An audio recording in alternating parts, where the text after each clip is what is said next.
Good evening, Chad. How are we all doing tonight? Yeah, I'm back and we're chatting it up. No, it's a no video games tonight. People got things to do, places to be. And yeah, I'm gonna bring back. I'm gonna fire up the weekend night for you all because I'm gonna do something that's definitely for sure not gonna cause any any disagreements here, and we're going to talk about ranking each franchise within a publisher. So you take a publisher that has a lot of franchises and you rank them best franchise to worst franchise. So like which franchise is going to have like the overall best quality. And it only gets a little dicey where it's like, okay, well what if a franchise has like one of the best games ever but also has a really low point, right? So then it's like, ooh, okay.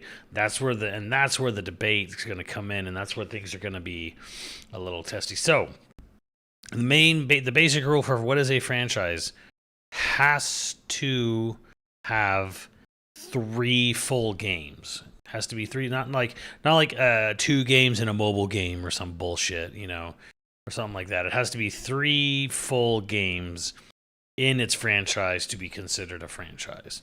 So, I mean, there will be like gray areas, of course, but like, for example, is Luigi's Mansion its own franchise? Yes, there's 3 mainline Luigi's Mansions games. There's a Luigi's Mansions 1, 2, and 3.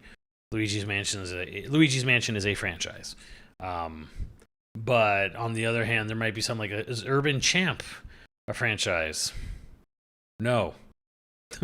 There's one game, I Excite, like a gray area might be Excite Bike, because there's Excite Bike versus Excite Bike 64, which would kind of technically sort of make it 3, and then there is Excite Truck and Excite Bots. It's kind of a franchise. So it's got to be 3 mainline games in a franchise. So that's how this is gonna boil down to shake out. And in the meantime, we'll just have this shit going in the background. And here's my Resident Evil ranking. This is a little bit revised, so like thinking about it, there's a little bit of like my disdain for getting a remake was kind of ignoring the fact that Resident Evil 4 Remake is definitely a better overall game than Resident Evil 5, and Revelations is a game I wasn't expecting to be as good as it was. Whereas RE4 was kind of like, okay, you have to follow in the footsteps of the greatest fucking game ever made. Oh, you didn't totally fuck it up. So I'm undervaluing the accomplishment of RE4 Remake a little bit. I think in that original ranking list, and I think this is a little more fair because again, for Resident Evil 5, it's so hyper dependent on having a friend, a co-op friend. Like if you're not playing with a buddy in RE5, the game sucks. Revelations is like made to be played without needing anyone, and RE5 is just frustrating without another human. What about originals with future remakes? I mean, I don't know how many games are, say, there's less than 3 games in a franchise, but it got a fucking full-on remake. So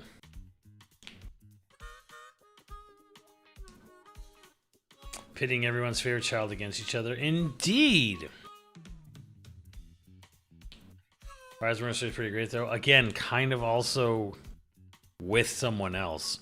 Although less dependent, of course, than the main game. But I mean, 5 is still fucking up there, It's pretty high, I think, even at number 7. Even at number 7, RE5 is still pretty high on that list. On this list for this, so I don't know how to refresh this list though. So yeah, I don't know if Al knows how to do it. I don't know if Al and his Zoomer Zoomer brain knows how to refresh this list. I tried to, and it just loaded this list again from when I was on the site last. I'm like, oh, okay.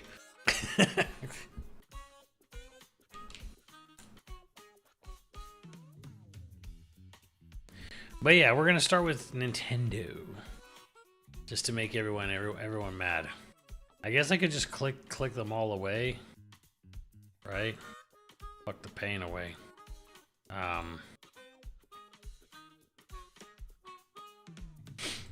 Otherwise, I felt pretty good about that. I felt pretty good about that chart.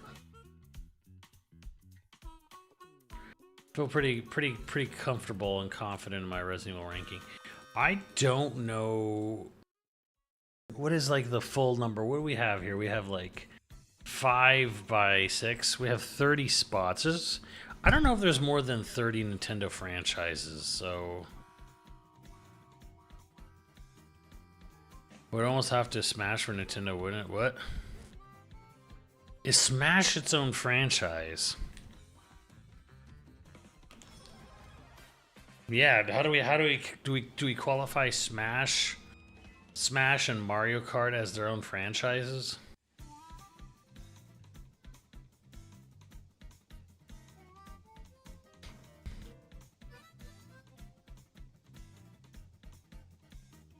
Yes. Ooh. Ooh. Okay, well. Yeah, they are very specific types of games, so yeah. Yeah. Yeah, that makes sense. So who knows? Maybe we'll go beyond 30. Well, anyways, besides all that, let's just jump right into what is like the worst franchise. What Nintendo game series got more than 3 or more mainline games, more in its franchise, and is probably the worst overall quality? Pikmin, moving on.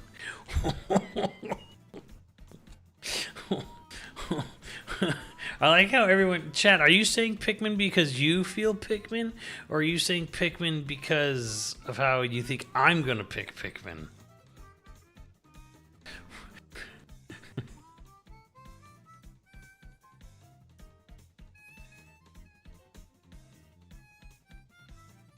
Well, Pokemon's weird. I don't know. I guess we'll consider Pokemon a Nintendo franchise since they do publish and distribute the console titles.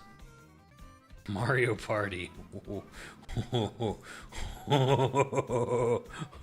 Pikmin. All right. No. For real though, what is their worst franchise? All right, it's.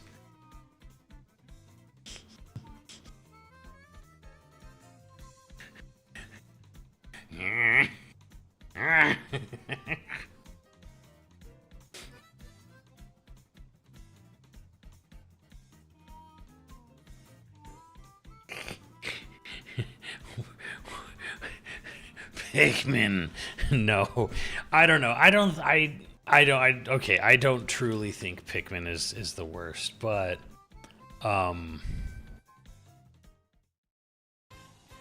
yeah, I would probably, unfortunately, and this is why I'm glad you're here, chat, because like is it the worst if it's still alive? Oh, absolutely can be. You know this. Fuck Pikmin. Never even came with legs. This is why I hear chat, because I honestly have to kind of give it, you know, I kind of have to like, this franchise probably has more misses than, or just more, like there's probably more games in this franchise than any of the other ones. Like it's constantly like, it's okay. It had like one good game kind of thing. You know what I mean? Where it's like, this is probably closer to the bottom. I think that's kind of true.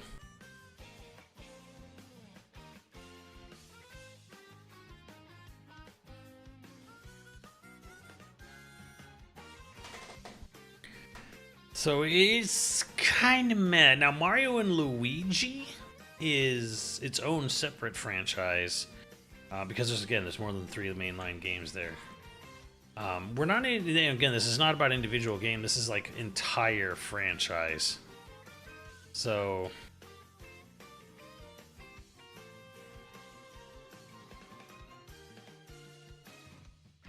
I'll just keep. Okay, how many Chibi Robos even are there?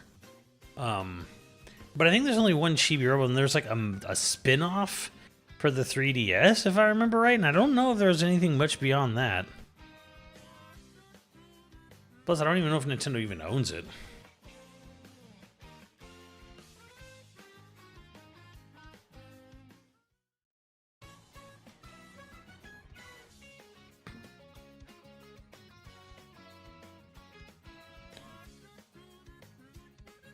I don't know. That's kind of getting into like I don't even know if has that. If there was a DS and a 3DS game as well, at least.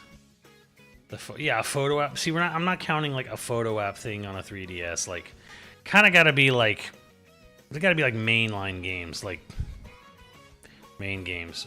Mario sports games. Yeah, well, there's golf and tennis. I don't know. Maybe for sake of clarity, we can lump Mario Sports all together, including like Mario Hoops, 3-on-3, Mario Sports Mix, stuff like that.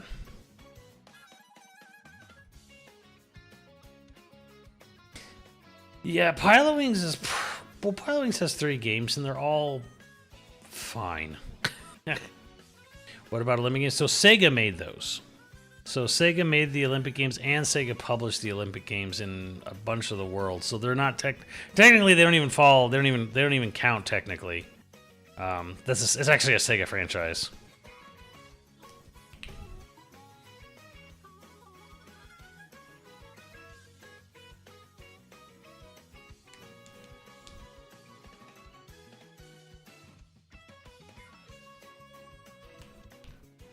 Sell the CDI count? No, we're not going to be talking about that. Now, one bad game doesn't sink a whole franchise, and if a franchise has only one good game, does it make the whole franchise? And that's kind of the case with Paper Mario, where there's like really only 1 or 2 well-regarded games in the franchise, and the rest are all debatable.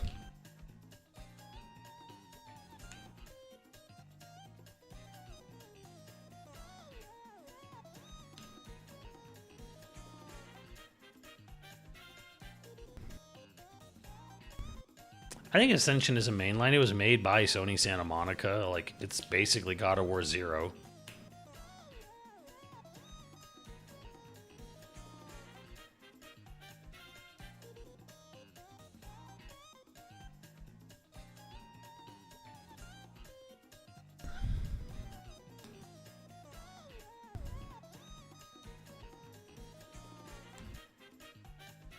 Yeah, I'm gonna have to. I think I would actually agree.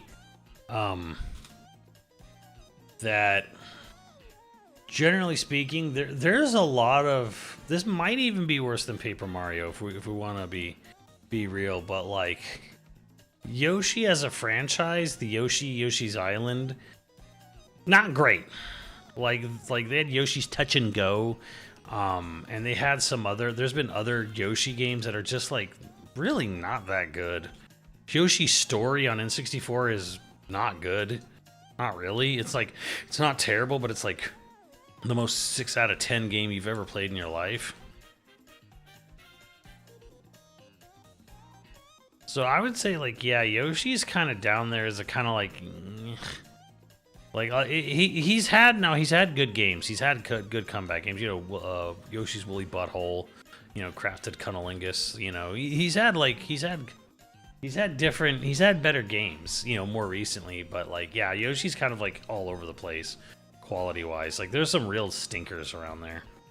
Yoshi's Island DS, like Yoshi's New Island or whatever. Like.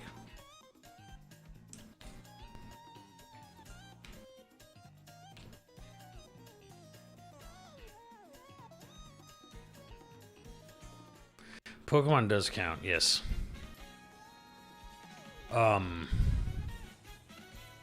Yeah, I think that's actually completely fair. I think Yoshi Island games are kind of like, all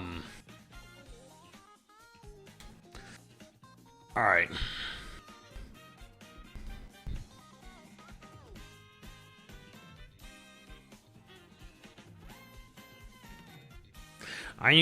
There's a couple of franchises right now that I'm kind of like in my head are kind of like floating around at the bottom that I'm like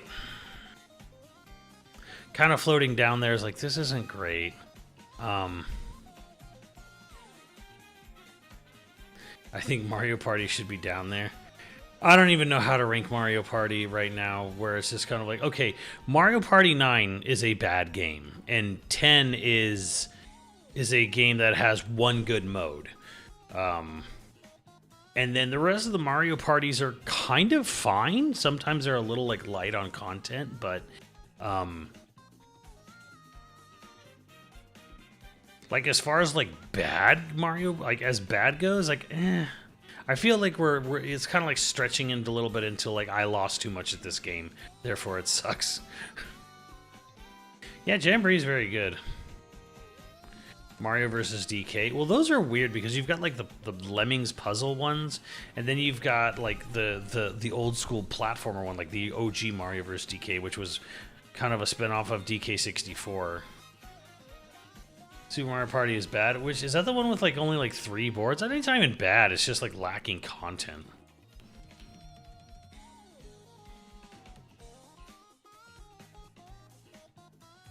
What about No More Heroes? That's not a Nintendo franchise.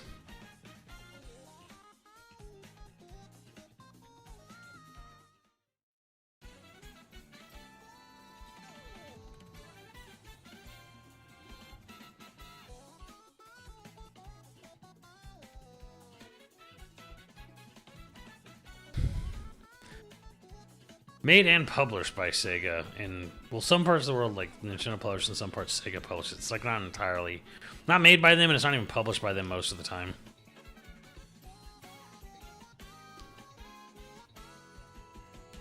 Do we count all the Mario RPGs the same genre? Well, Super Mario RPG is its own thing, and then Mario and Luigi is its own thing.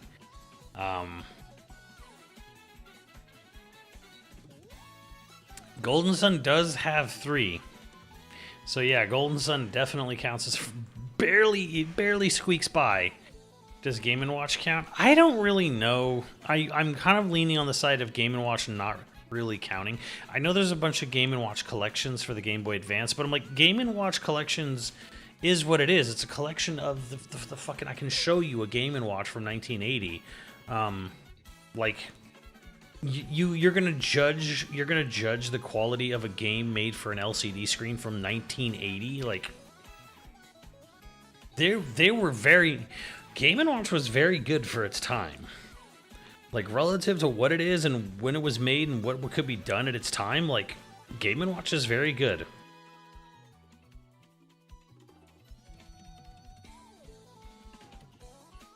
Ooh, Wario, yeah, we got Wario Lands and WarioWare. Rhythm Heaven does have 4 games, soon to have a 5th. Yeah, Mario RPG is kind of its own little oddball, like sits alone. Okay, so I'm you know what? I'm just gonna I'm gonna start putting more games in, and then we'll rearrange shit as it goes. You know, the thing is we're doing this Nintendo because we knew it was gonna be hard, right? But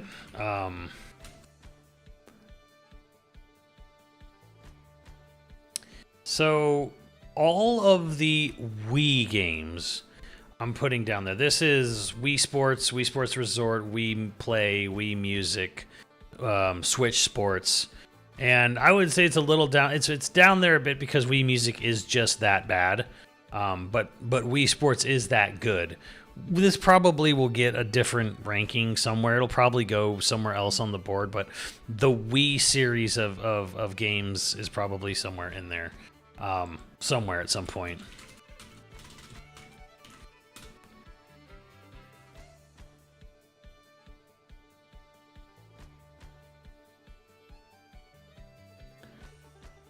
And Mario and Luigi will go in there somewhere.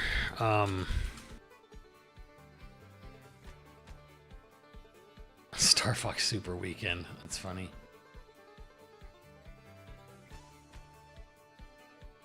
But yeah, just thinking in my head right now, Star Fox is kind of at the bottom because I think Star Fox is actually going to end up kind of near the bottom because Zero is terrible, and they kind of constantly remake the same game over and over. And Assault is middling. It's like it's a little above mediocre. Like Star Fox Assault is like Sonic Team if they were put in charge of a Nintendo franchise. Hey, it has a really cool opening level.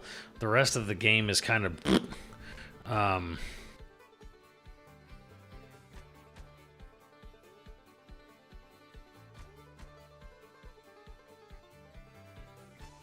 should be down there just so they could take them, but they didn't publish it. I mean, a lot of these games were not made by Nintendo or a Nintendo-owned studio, but they were published by Nintendo, and they own the IP. So, but F-Zero was great on Super Nintendo, and F-Zero was great on N64, and F-Zero was pretty good on Game Boy Advance all 3 times. So F-Zero, I don't know if Labo does Labo have are there even 3 Labos in general? We could put Labo on here. It'd probably go right at the fucking bottom.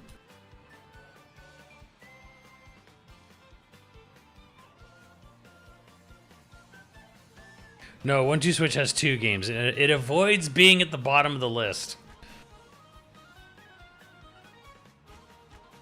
No, 1080 only has 2 games. Same with Wave Race technically has 3 because there's a Game Boy one, but no. Wait, what happened to Paper Mario? No.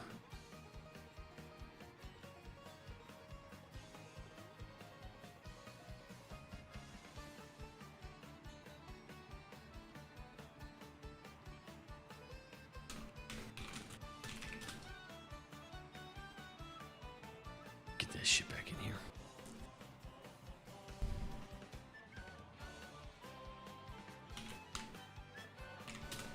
Blackman. Let's put that in there just to almost remind myself it exists. Kid Icarus barely gets 3 games. Barely gets 3 games, but it's in there. Yep, Splatoon.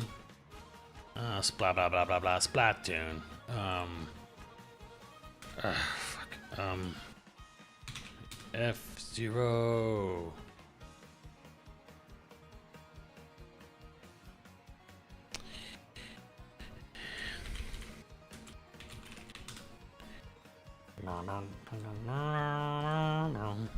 Luigi's Mansion, Fire Emblem, Fire Emblem, hold on, what are some of the less obvious ones? No, Bayonetta doesn't count.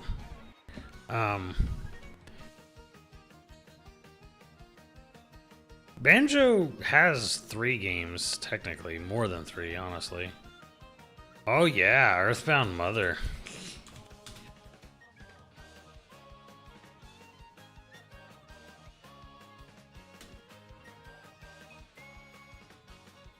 Just 3 games plus 3, so...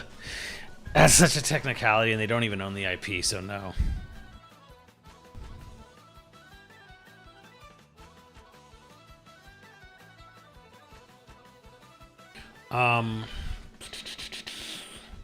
What do we say? We said Mario Kart was its own thing.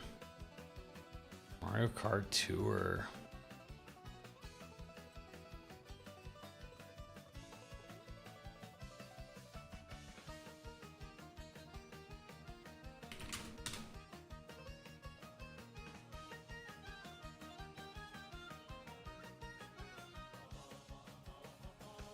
Let's put it in there.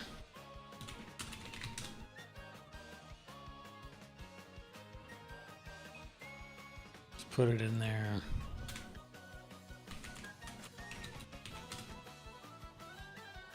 Let's put it in there.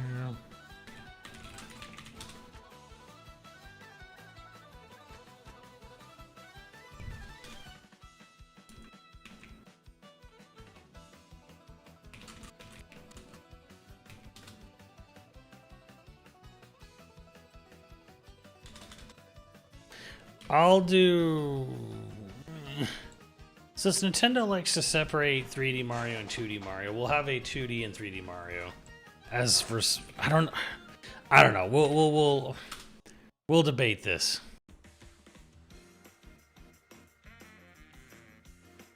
We'll debate if 3D and 2D Mario need to be separate timelines.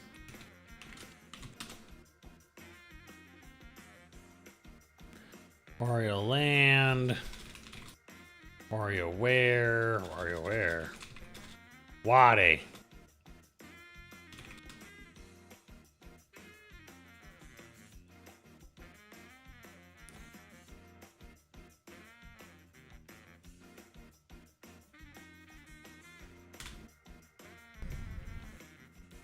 I don't know. Yeah, exactly. Then we're gonna separate 2D and 3D Metroids.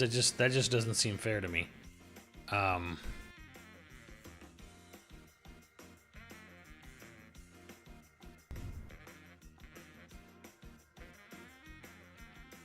Right, Advance Wars. Advance Wars, I think, had more than 3, I believe. At least 3. Yes, we got Splatoon. Don't forget that there, Kirby. Kirby. He's the one you should know. Kirby. He's the star of the show.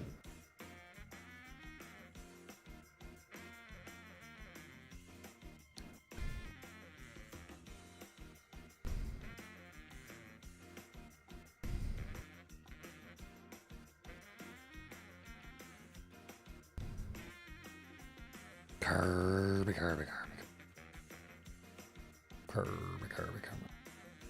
We don't have just like a Kirby.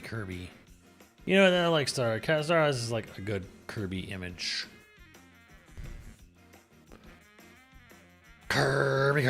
He's the one who should know. Kirby.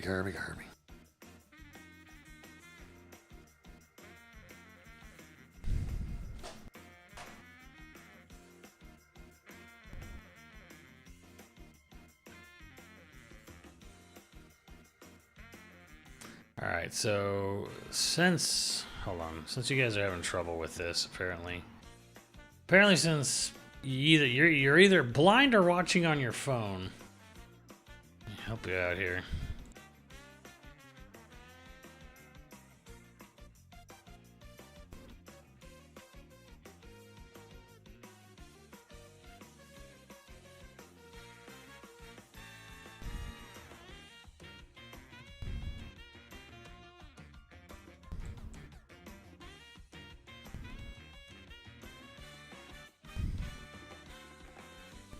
Why not both?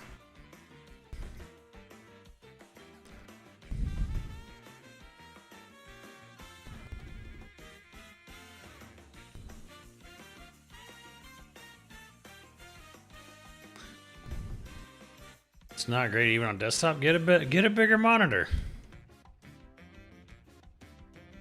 Ooh, Punch-Out barely has 3 games, but yeah.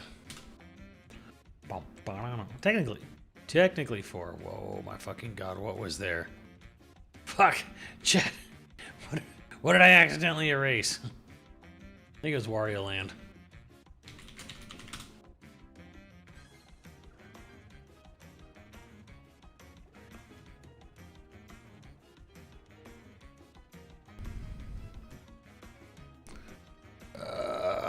Pokemon.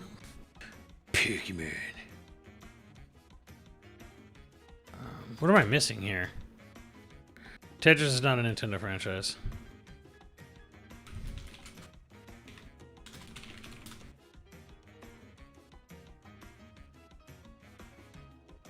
Sure. Mario Sports. Oh, I guess. And you guys wanted Party.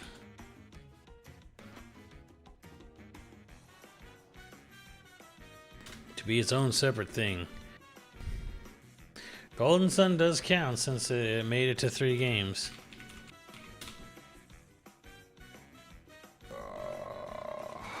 Don't have it without the Chronicles. Just nope.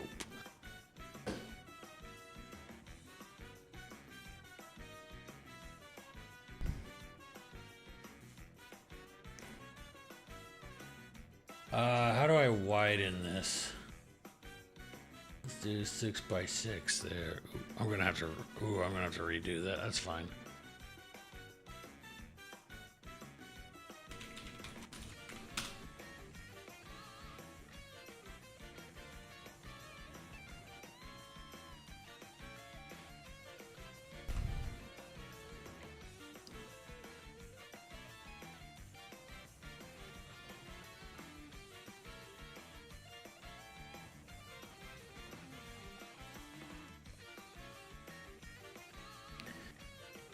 All right, we need to think of 5 more franchises.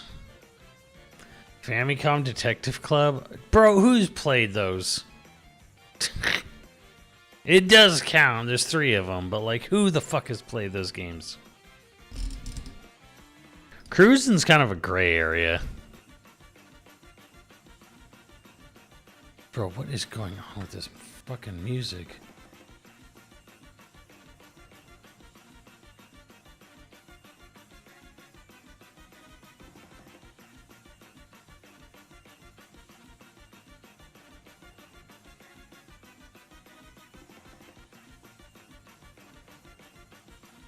Jesus Christ.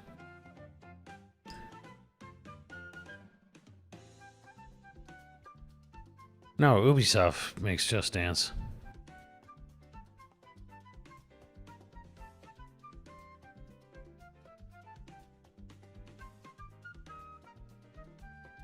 Rhythm Heaven was one of them.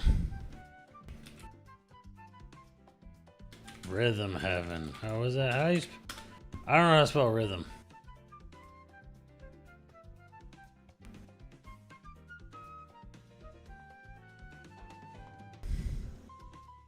I don't think there's been 3 Nintendo. It's just Nintendogs and Nintendogs plus cats.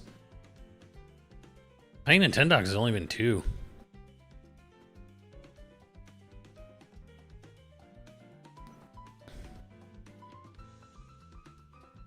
Strikers, yeah. I don't know. Does Strikers not count as the sports games?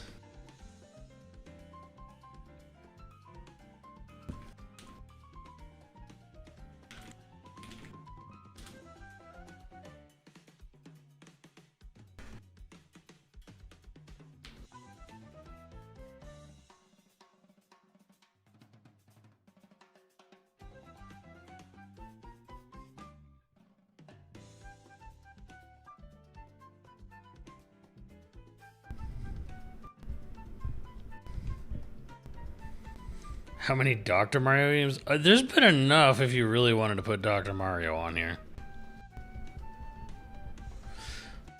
There's well, I don't know. Does the Game Boy Wave Race really count? I don't know. That feels like you're stretching some shit. Oh yes, Pilowings. Thank you.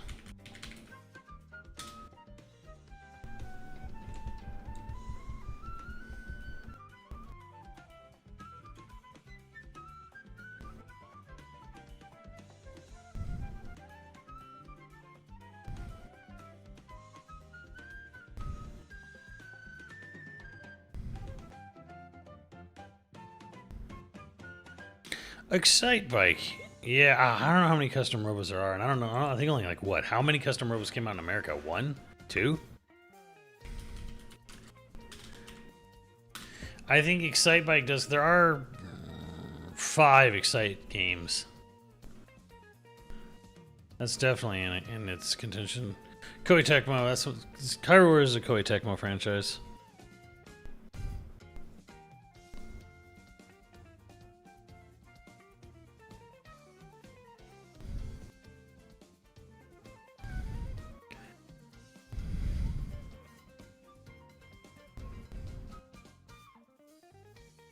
This shit with the 2.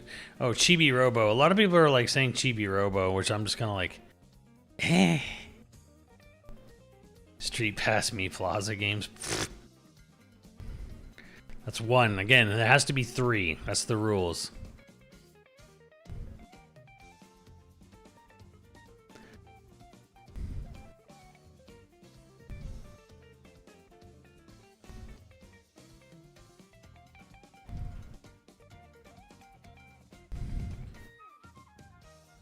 Nah, Bayonetta doesn't count. Nintendo doesn't even own the IP.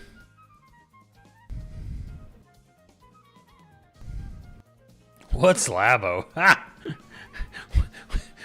What indeed?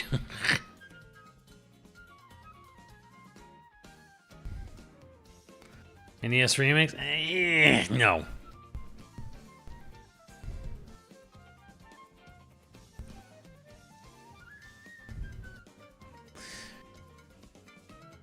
I think Chibi Robo might just be the way to go on it.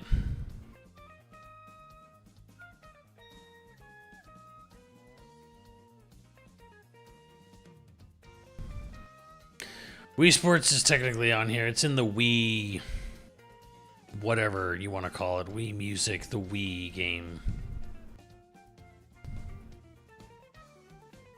Make 2 new Duck Hunt games. Yeah, there you go.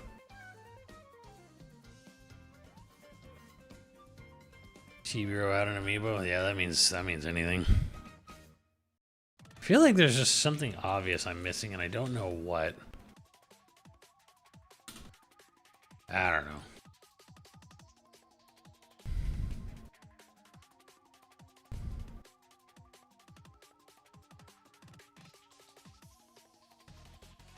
Mario Maker's only had 2. No, all the Wii, anything that has like Wii or Switch Sports or Wii whatever, Wii Play, Wii Sports, Wii Sports Resort, Wii Music, Wii Fit. That's all like one Wii banner. Was Cubivore? Yeah, Cubivore. The one that Atlas published in America? Yeah, Cubivore. Okay, so unless someone can think of a franchise that's like way more prominent, that has 3 games, at least 3 games, and is like not featured here for whatever, we're going with this. This is our 30 franchise spread. Spread them. Now again, I think going back, I don't know if this is going to erase it, so I'm just going to have to remember when I move it. Panel de Bon Puzzle, kind of, but it's never really released in America, so it's like this, it only exists in Japan kind of thing. It's more like a gameplay style that kind of gets attached to other things like Yoshi or Pokemon or whatever. Well, there's Brain Age. That is true. There is Brain Age, but I think we're good with this. Brain Age is pretty good, but I'm like, they're fucking tools more than their games, you know. Mario DK is an interesting one because, like, Mario vs. DK is a 2D kind of a specific type of platform, and then the rest of the franchise becomes a Lemmings style thing, like a completely different genre. So it's odd. Clubhouse games, but it's only 2 games. Yeah. Okay, so we're going with 30 because, again, if we have to move this in any direction, we're gonna have to come up with like 6 other games. So, now looking at the full spread here, the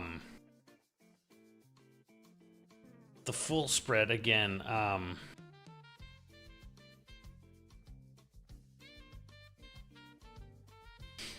I think the franchise on here with kind of the most duds, and again, some of these franchises, like, they're barely on here, and they're okay or they're good, but like just outright duds, and that probably sadly goes to Yoshi.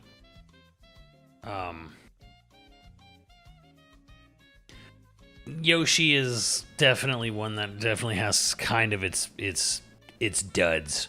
Like I said, there's like the touch and go games, and some of them like are just Yoshi's story really not being that good. Strikers, I feel, is a bit of an ass pull, kind of a gimme, but I don't need all the Mario Golfs as its own thing, and all the tennises, and all the hoops, and all the Strikers being so very different from everything else with a different dev. Mario Sluggers, what about Mario Sluggers? Oh, okay.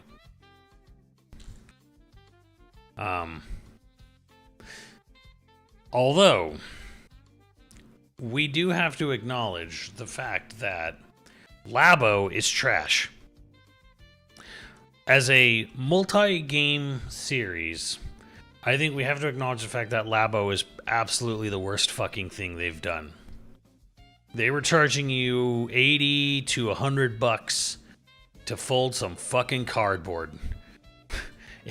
Just so it could move the gyroscope or like put, you know, something in front of the IR sensor on a Switch Joy-Con. Like Labo is Garbo.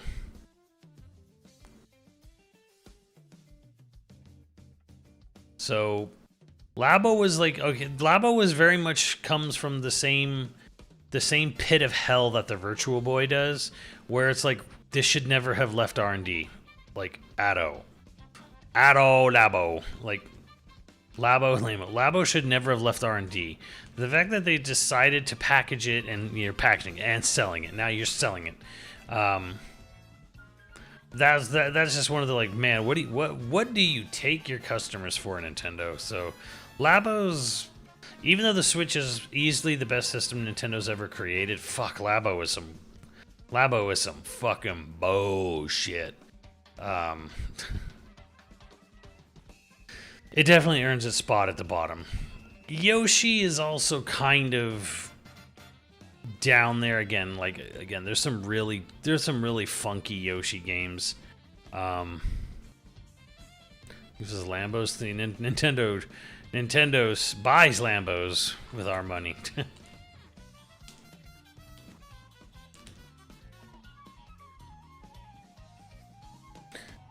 But yeah, Yoshi's Cookie, Yoshi itself, like the game Yoshi that's there.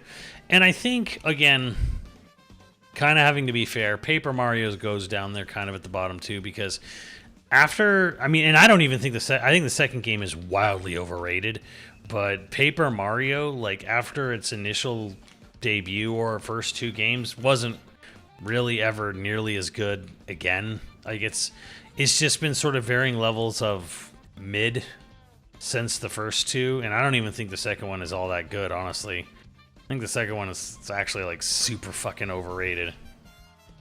But yeah, Paper Mario kind of down there for me.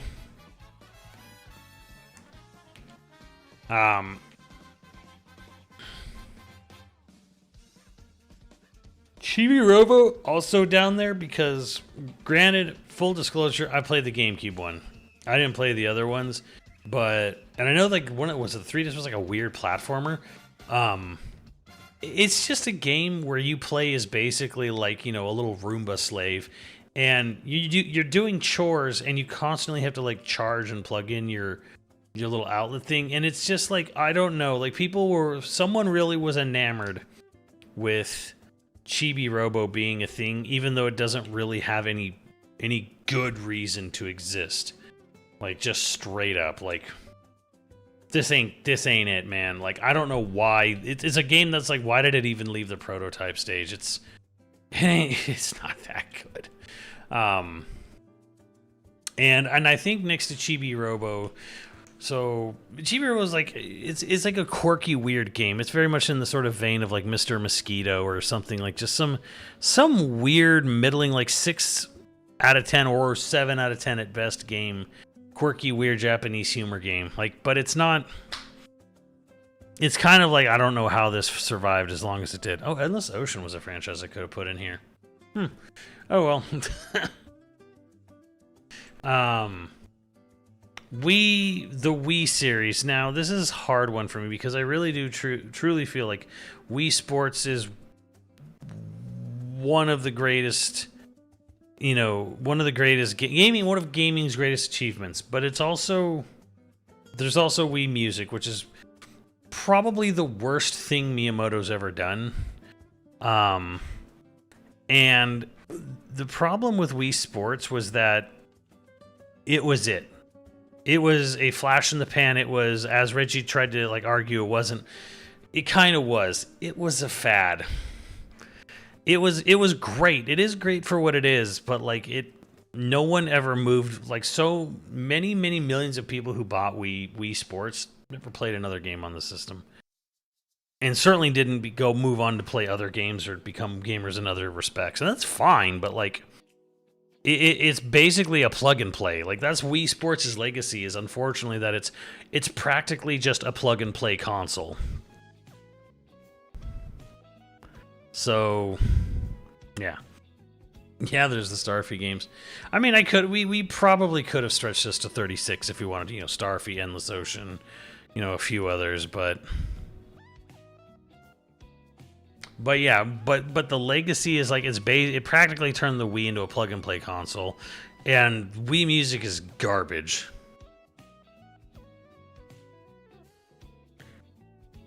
Sorry at 36. Sorry, I mean 42, right. We could have stretched this to 42, probably. We don't need to do that, though. Or 40... Yeah. But we don't need to do that. Anyway, so now we're in a spot where a franchise maybe had one good game, and the rest were middling, or it had the stinkers within kind of sunk the franchise down a bit. So, looking at the rest of this huge fucking list here,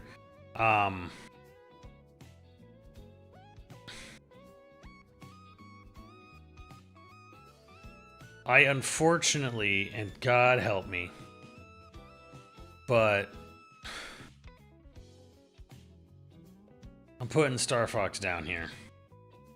Star Fox is a poor, battered franchise that, frankly, could never get past its first game. Even its best game, or its most beloved game, 64, is a remake of its first game. They've never been able to top their first game, ever. And then some of their attempts afterwards are just straight awful. Like Zero. Or very just... This is just not great, like Assault, so... Or just, why is this a Star Fox game? It's a good game, but it has no business being tied to the franchise, like Adventure. So... It's a little bit fucked up, but like... Unfortunately, I gotta put Star Fox kind of down there because it's got a absolutely true stinker of a game in there, which is funny because the bottom of this list has at least two games that were spearheaded brainchilds of Miyamoto, and they're fucking awful. And it's Star Fox Zero and Wii Music. Even the most genius minds in gaming can definitely come out with a dud every now and again.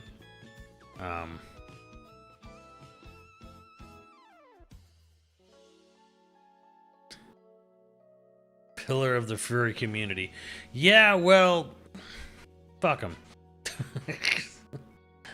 That's all I gotta say about that. Moving along. Mario Strikers. Man, that Switch one was a rush job, wasn't it? It's two pretty good games and one fucking rush job. And definitely some wiggle waggle that people are certainly no fans of in Mario Strikers Supercharged or whatever it was.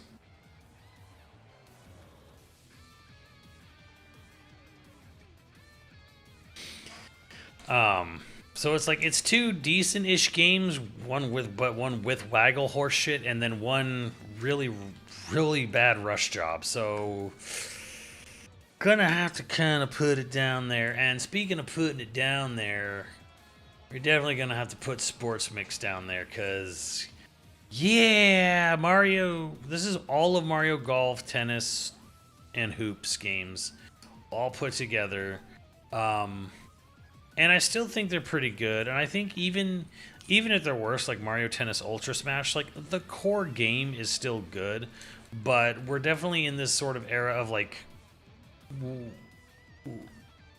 you're really scrambling. Like Nintendo is struggling to find reasons for it to exist, because Nintendo can't just make an updated version or a remake, basically, or just like a better version of an existing idea. Everything has to be like some gimmick. There has to be a new gimmick, new something, new stupid thing. And And I think it basically hurts games like Mario Golf and Tennis because like you're trying to reinvent the wheel. You are trying to reinvent the game of golf and tennis. They don't fucking need reinventions. Does baseball? No, I mean I reviewed Super Mario Sluggers, the Wii one. That game was boring. Fuck. I don't know. I'm sure it's a fine enough baseball game, but like, nah. Yeah,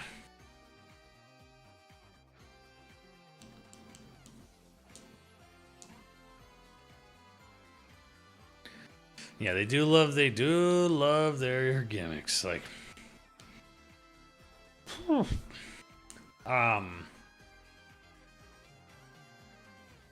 So yeah, we're still kind of in that sort of like, hey, most of these are pretty good.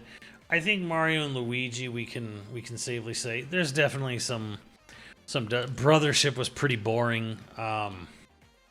There's definitely like Superstar Saga started off pretty strong, but it like Paper Mario never really quite lived up to its potential.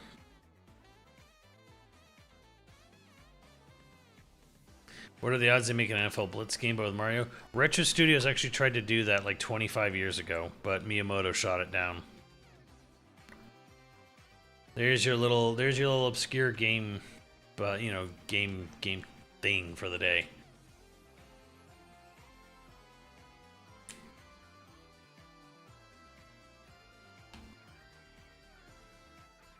Boss fights are fun, but Brothers just went on and on and on. Yeah. Yeah, pretty much.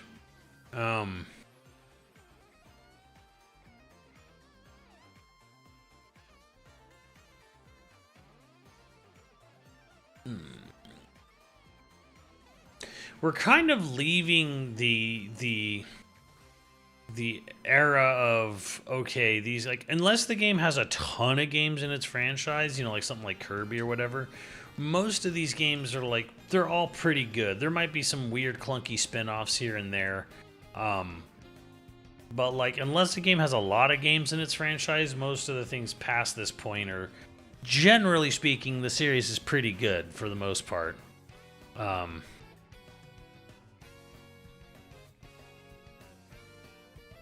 probably could have been a really fun game.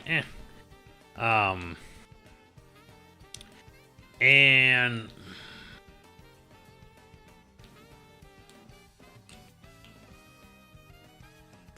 yeah, I'm thinking of what's at the bottom. What is at the bottom of this list?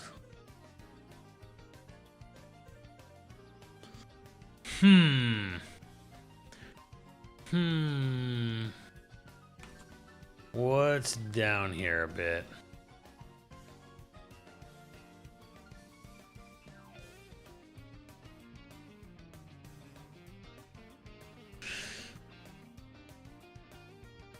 I'm gonna say this, Cobra, wherever you are, I'm sorry, but this is karma for abandoning me last night. I'm putting Kid Icarus down there because 3 reasons. Number 1, the first Kid Icarus is definitely one of the weaker platformers of the early NES games. Like, it's got its things going for it, but like compared to its contemporaries of Super Mario Brothers and Metroid, at the time it was kind of a lesser game. The Game Boy one's not bad, but it's extremely vague, and the 3DS game literally gives you carpal tunnel. Like, it literally injures you to play the game the intended way to play it. It is a game designed to actually injure its user base.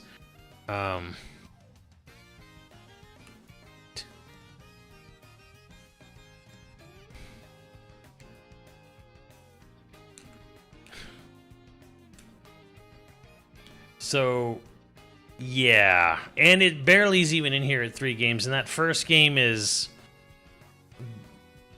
okay. So yeah, unfortunately, I'm kind of putting a game that literally causes physical injury to its player base, and wasn't necessarily the best of its contemporaries at its time. So yeah, Kid Icarus. It's going down there. I'm sorry. I'm sorry.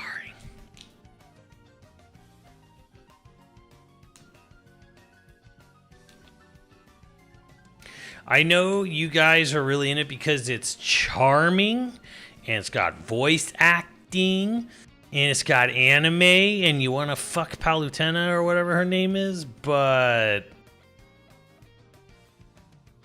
no. No. No.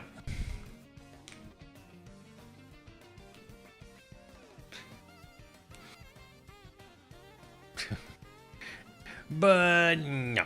You ain't lying there.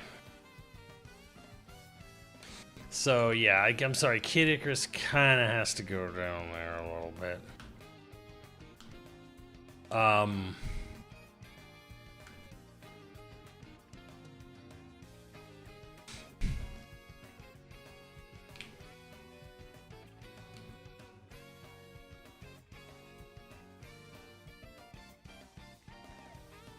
Let's see here. What else is kind of like sitting around at the bottom?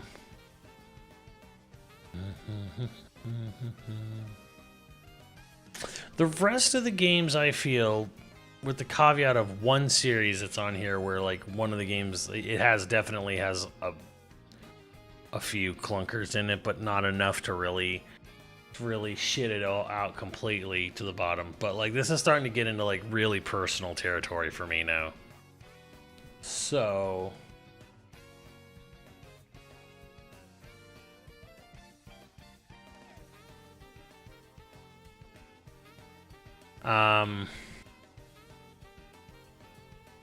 so yeah, I think, what is this, 36, 30, 29, 28, 27, it's 26. So like in 26, so like this is like top 20. This is like less about like the like best to worst and more like top 25 at this point. But yeah, now I'm putting Pikmin down there because I just find the gameplay of Pikmin just straight boring.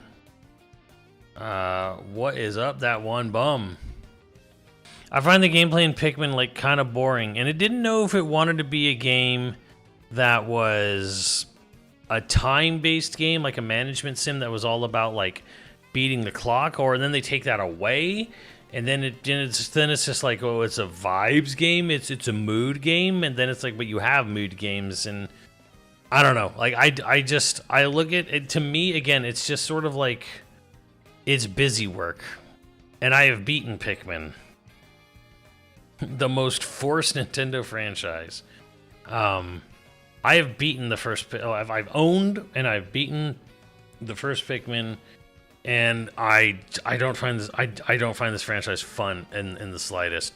But with these top 25, we're looking at like 25 fantastic franchises at this point, and for me, it's like, which one is the least exciting for me? And it's fucking definitely Pikmin.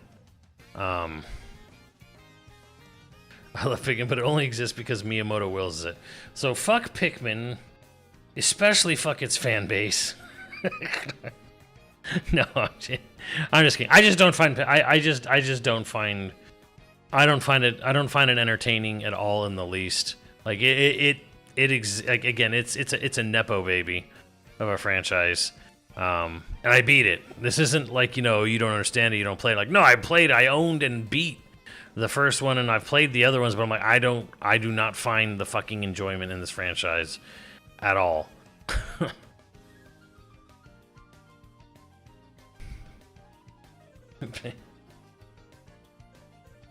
So it's just one of those games where I'm like, I can't sit here and tell you like, oh, what a Pikmin, like, oh, there's Hey You Pikmin on 3DS, but like of the 4 mainline Pikmin games, it's like, are these bad games? No, but I'd have a hard time trying to sell someone on them.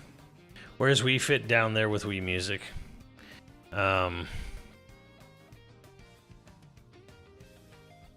So, yeah, I'm just going to say Pikmin's kind of down there as a franchise that does fucking nothing for me.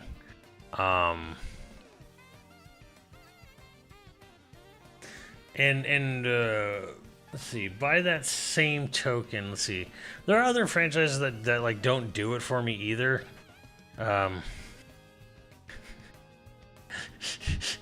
Time to anger Chris, and that's Advance Wars, which to me always just seemed like a lesser version of Fire Emblem.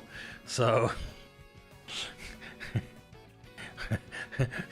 Advance Wars, it's like Fire Emblem with even less plot. Pissing off all my maths. I'm sorry, Chris. I'm sorry. It's just never done it for me. It's just like and when I thought there was more going on in some of the other games, there really wasn't. Like, so that's why Fushitsu better in my heart.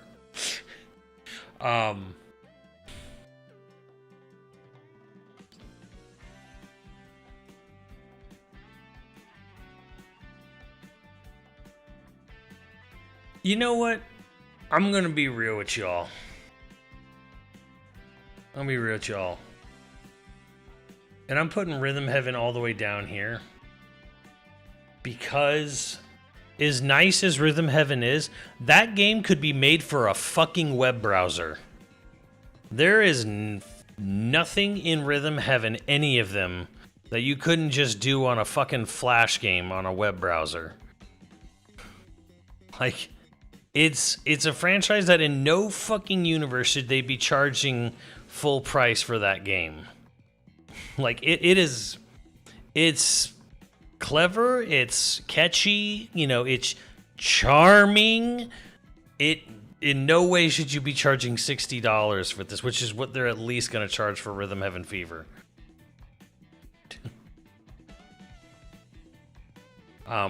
This is not really an indictment of like, is the gameplay bad? No, it's just, this is a fucking browser game, dude. Like, you should not be charging anything more than $15 maximum ever for this.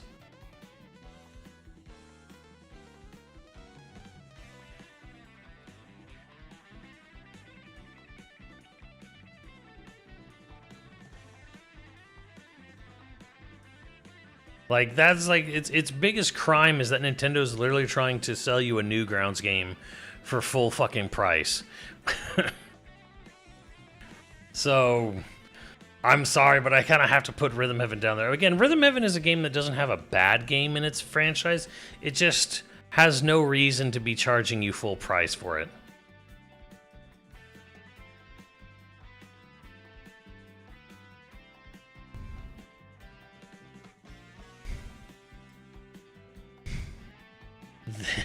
Now, all that being said, still love it. Yeah, it's a good game. Again, most of the 25 are like the top 25 is good, but it's like some of these I'm like, again, and this, they don't always charge full price. Like, they've been fair about pricing for WarioWare as well, but at least WarioWare actually has a game. And also, if those of you who are like, well, WarioWare is cheap because it's just a bunch of like little simple mini micro games or whatever, and frankly, if you're unfortunate enough to like have never partied, you know, with people being drunk and playing WarioWare Twisted or WarioWare Smooth Moves, it's kind of like in that Wii Sports category of like, okay, man, you don't have friends if you don't understand the appeal of WarioWare. That being said, they were once upon a time charging fairly for WarioWare, but that kind of didn't really happen much after the first one on GameCube. So you also have to go down there. In fact, I'm going to bump you below Advance Wars, but above Pikmin because I'm petty like that. I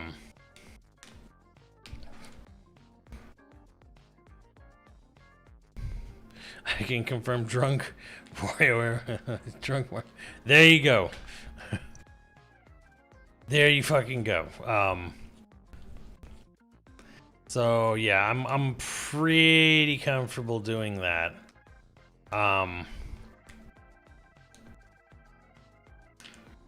That leads us, I guess, let's see where we're at here. And that is... Pilot Wings, I think, goes here. I don't think there's a problem with having a Vive game. I don't think a Vive game is a problem. The problem is that Pilot Wings never gave you quite enough to do. Quite enough. I feel like it could have been they could have done a little more with the concept than they did, and they really kind of lazied out with Pilot Wings Resort or whatever it was.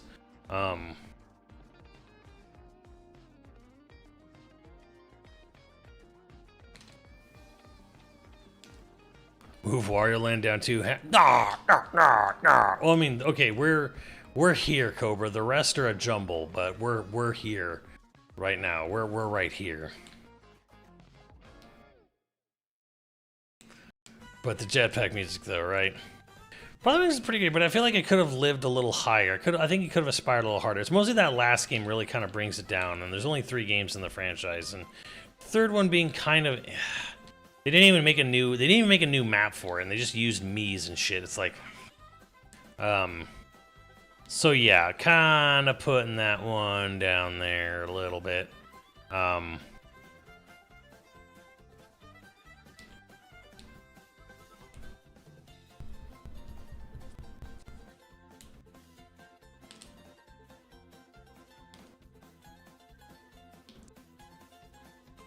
For Kid Icarus Uprising? No, Cobra. No. A crispy $2 bill like that. No, Cobra. Kid Icarus Uprising will physically injure you. Excitebike does. Okay, so here's the thing. Excitebike, there's Excitebike versus Excitebike 64, Excite Truck, and Excite Bots, and they're all good. And they all hit in some way. So that's why Excitebike has kind of survived. It's 5 games. It's 5 solid fucking games. It and F-Zero kind of have the same sort of trajectory, really.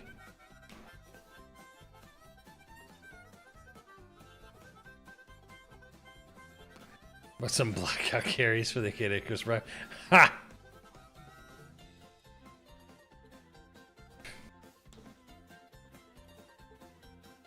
So yeah, I'm pretty good with that. Now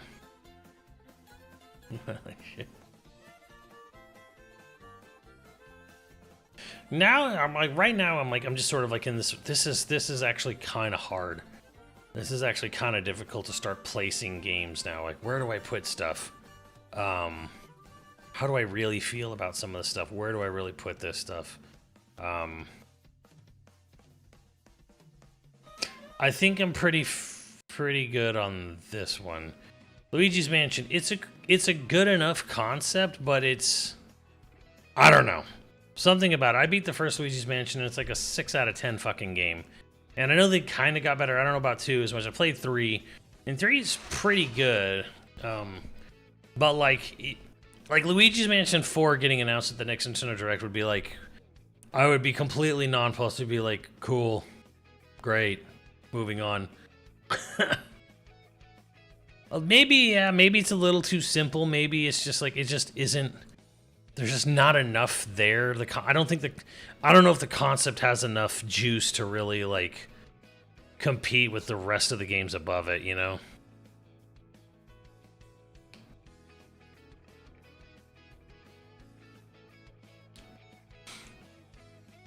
That's not me. I just don't think the gameplay loop is that great. It's fine, but it's not like, oh my god, this shit's amazing. It's like, this is fun-ish, fine.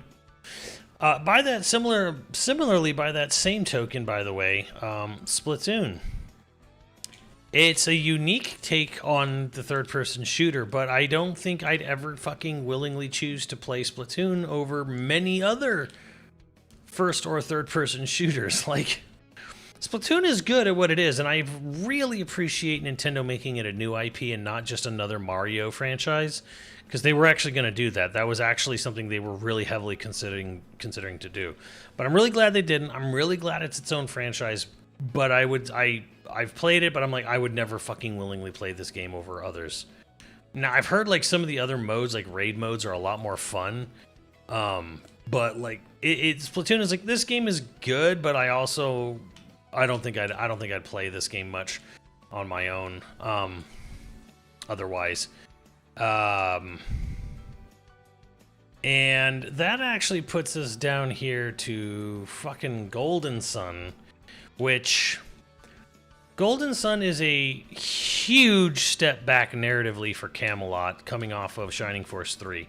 Now, none of you know this because none of you played it, and I don't blame you because it only got one part translated in English for Shining Force 3 on the Saturn here. We never got the rest of the story, and, you know, and nobody was playing a Saturn 98, so you don't know what Camelot was able to do narratively before Golden Sun with Shining Force 3. And Golden Sun is a huge fucking scale back of scope, of depth, of writing, and very fucking bold of them to fucking end their games each time on a goddamn cliffhanger, not knowing at all if they would ever get the funding for a follow-up game after it. So yeah, Golden Sun is, and then frankly, the only thing Golden Sun has going for it is the fact that it has like some pretty cool puzzle solving elements. Like the dungeons are actually pretty fun to like have puzzle elements, and I give them credit for that. But otherwise, it's a sort of middle of the fucking road RPG. If it didn't have Nintendo publishing behind it, like most people would never have known. Not to mention, when the first game came out, everyone was fucking starved on Nintendo systems for RPGs because, you know, every RPG, you know, developer had left. So it kind of got a little bit boosted by just not being terrible. So it sort of coasted a bit on its success because of when and how it came out, but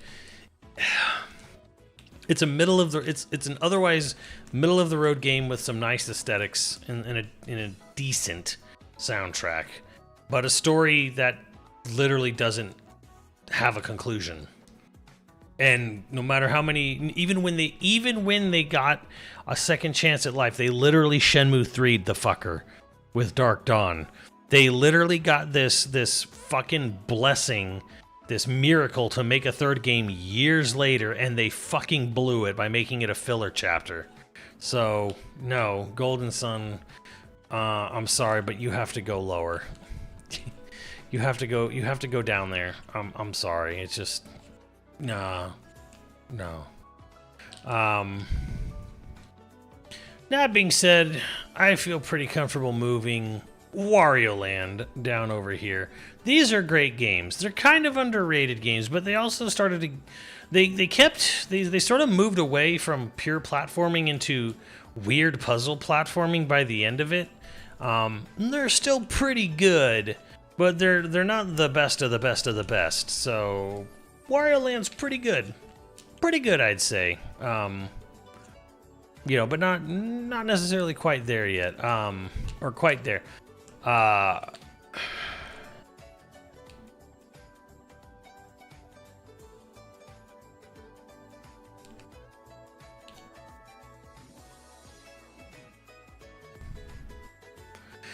And now we're really getting into the sort of like, what's my excitement level for any of these? So now we're kind of really getting down to like, okay, how excited would I be to see a new one of these? You know, that's kind of where we're at now, where now it's personal. Now it's like, how exciting is it to see something like this? And now it's hard. Now shit is actually hard. I'm just going to leave Excitebike there. I think it's gone as far as it can and should realistically go with Excitebike, so I think that's we're good there.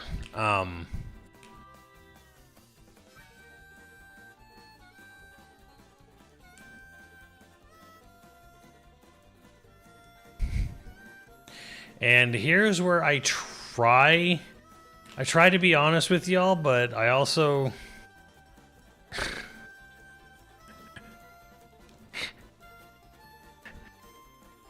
I love my wife very much, I just want to say that. I just want to point that out now. I still don't quite get the game, but I am impressed with it. I'm extremely impressed with the creativity. I'm extremely impressed with the creativity and the shops, the designs, the tile designs, dress designs, the island creation designs. I just don't get this game. I don't get this genre. This whole genre just confuses me to no end. That's some couch sleeping talk.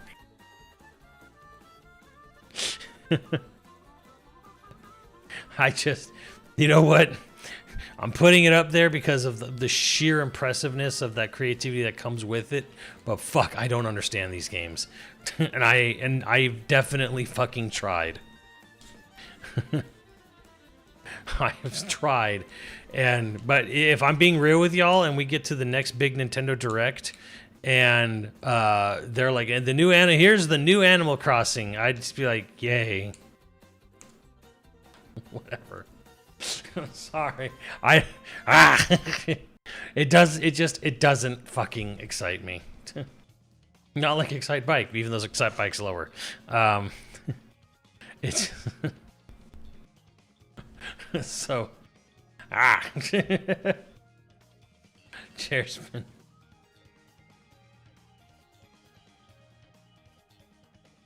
So yeah, a very, very good game. Not knocking it, but meh. So also, we're gonna put Fire Emblem next to it because Fire Emblem has some fucking duds. But it's still a good franchise. I'm glad we finally got at least one turn-based strategy game, to become successful. But like, yeah, Fire Emblem's also down there where I'm like, I'm not that over the moon for Fire Emblem anymore. So yeah, I'm gonna put Fire Emblem down there. Actually, no, fuck that. Earthbound. No, fuck that. Let's put Yeah. Let's fuck that. Let's put Earthbound over here. No, fuck that. Let's put Earthbound. No, fuck that. Let's put Earthbound down here. Let's put Mother down there. Okay. Earthbound Beginnings is fucking rough. Fucking rough. And the original Earthbound, I have tried multiple times and never gotten more than an hour in. Okay, there's one game in this franchise that I think is good, and that's Mother 3. And even that, I feel, has issues with the pacing and stuff. So, no. And frankly, this is a little bit not fair to Earthbound alone, because Earthbound is like the fucking genesis of so many types of other media franchises, where you have this very cute, safe, comfortable, simple art style, and then beneath it is the darkest, grimmest, most deep adult shit ever. Shit. It's Adventure Time. Like, it's so much fucking... And I'm sick of this shit where it's like, we tell this really dark, emotionally in-depth story with these fucking Care Bears. And it's like, okay, you want to make a mature story, make a fucking mature story, but I am so fucking over, people doing their sketchbook, doodles and with noodle arms and legs and, and like, yay, mathematical, but really, it's actually a post-apocalyptic, tale about like the people who survived, like, the fallout of the war. And it's like, Jesus fucking Christ. Like, make a fucking story about that if you want to do it. I'm so fucking tired of this sort of like, simple, cute, colorful art style, but like the grimmest shit ever. And even Pocopia is doing it too, I'm aware. So, not its fault to Spawn imitators, but holy fuck, playing Earthbound Beginnings and Earthbound, those games are not fun to play. Like, they are crusty as fuck. And even Earthbound 3, Mother 3 even suffers from some serious pacing issues. But yeah, like, fuck that. I'm putting Earthbound down there. Like, it needs to go lower.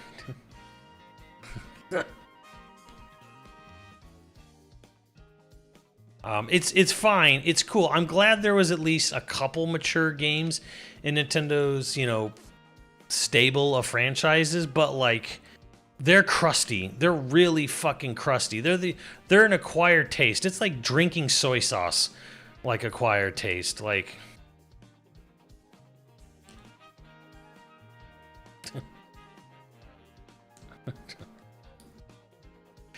Nah, fine. I'm like, personally speaking, like I can appreciate these games, but no. The thing I appreciate the most about the games was Toei basically saying like, I'm done. I made all I want to make. Like I think the greatest strength of Mother as a franchise is that the creator knew it had reached its peak and was not gonna fuck it any further.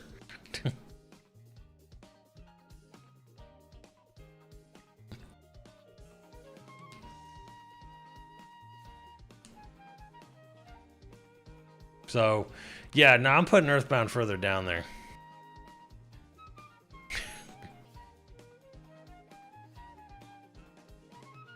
It's interesting, but man, when I'm thinking of it, it's 3 games. It is 3 games only, and those first 2, especially that NES game, that game is crusty as fuck.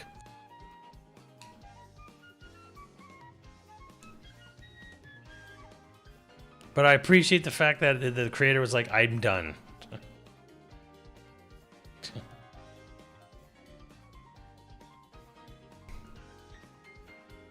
Like, Nintendo games in general try to like see as far like they try to get away with charm way more than they need to. Did a Gravity Falls? Yeah, sure.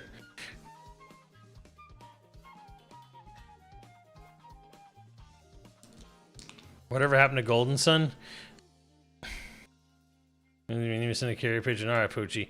Look, what happened to Golden Sun is I tell people this all the time. It's Camelot. Camelot made Golden Sun. Camelot has like 45 people. They do not have the staff or the money. They are an independent studio. They are not bought or owned by Nintendo.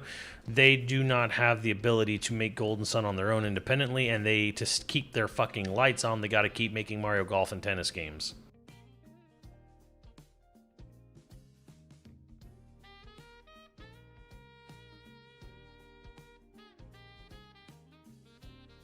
Wait, Camelot's still around? Shit, they just released a game a month ago. It's called Mario Tennis Fever.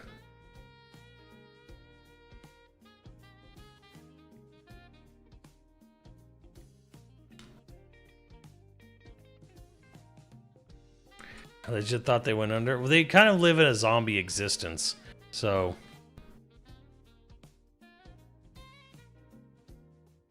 I don't give a fuck what the influence of the indie scene was. I'm talking about what's the best Nintendo franchises. The next level games, yes, they did Cobra. It was extremely rushed too.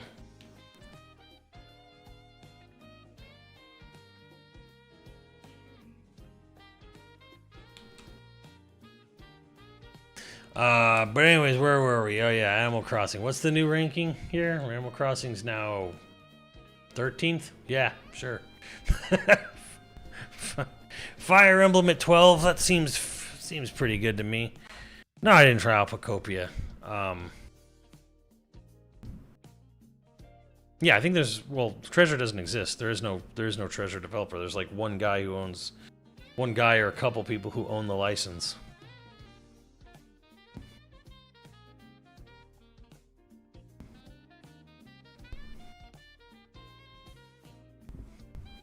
The 14, yeah, 14. 13 is...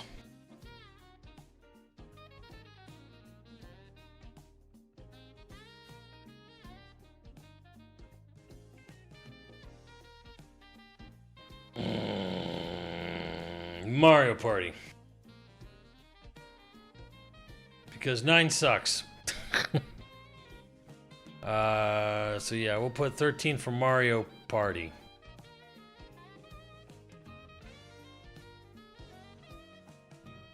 That seems about right to me.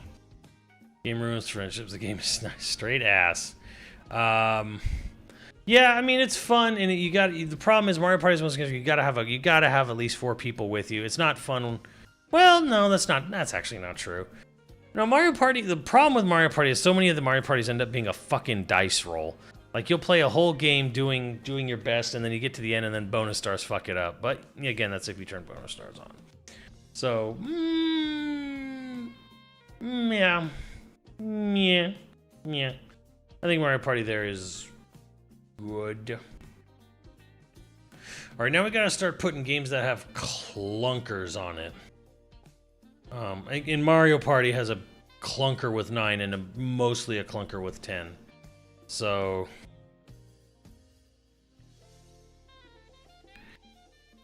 speaking of clunkers, we're gonna put Pokemon down here at number 12. Pokemon is, yeah, that's a 12 is a good place. Which one is objectively considered the best? 2, 4 Jamboree, and then there's debate in between there.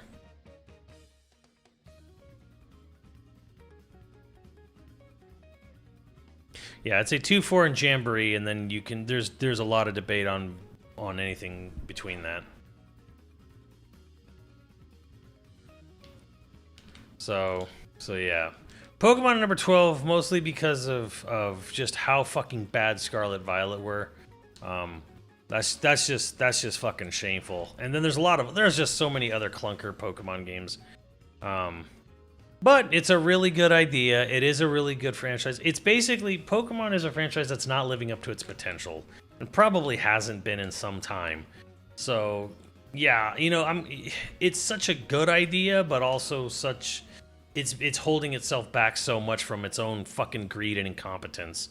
So yeah, I'm gonna say Pokemon going over there for sure.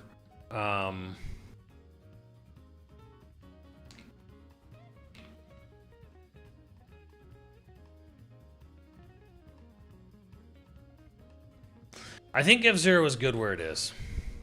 I think F-Zero at 11 it makes sense. So I don't think I'm gonna move F-Zero. But what I am gonna move is fucking Punch-Out. Punch-Out's 3 good games, but they're like, it is 3 good games of the same fucking idea for each fucking game, and one is practically a remake of the first game, practically.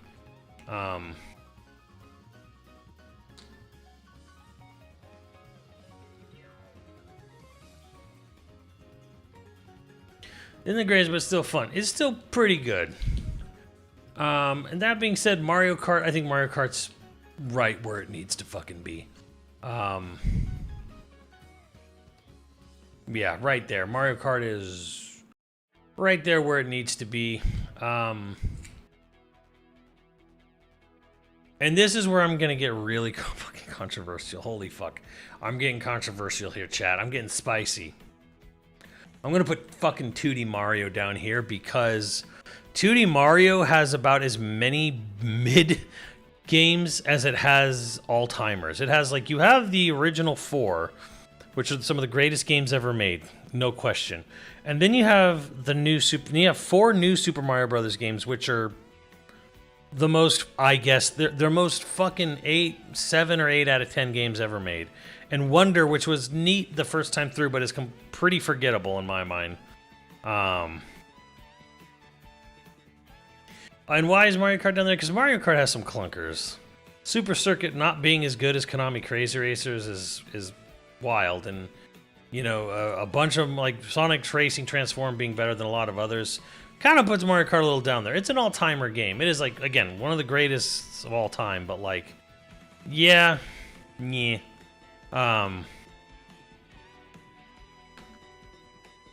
Super Mario games are the most John Smith platformers ever. Yeah. So I'm gonna put New Super Mario's down there. I'm gonna put 2D Mario at, where are we at? 6, 7, 8? 8? Yeah, 8. I'm gonna put 2D Mario at number 8 because there's some just And then next to it, I'm going to stick Metroid. I'm going to stick Samus's fat ass down there. Now, this is pretty much all of Metroid. This is Prime and 2D. And again, Metroid doesn't really have clunkers except for Other M. Federation Force, I guess. It's a spinoff. But, you know, Metroid's kind of all-timer, you know. It's them and Mario, 7 and 8, you know. Yeah, I'm feeling pretty goddamn comfortable with that one right there. Yeah.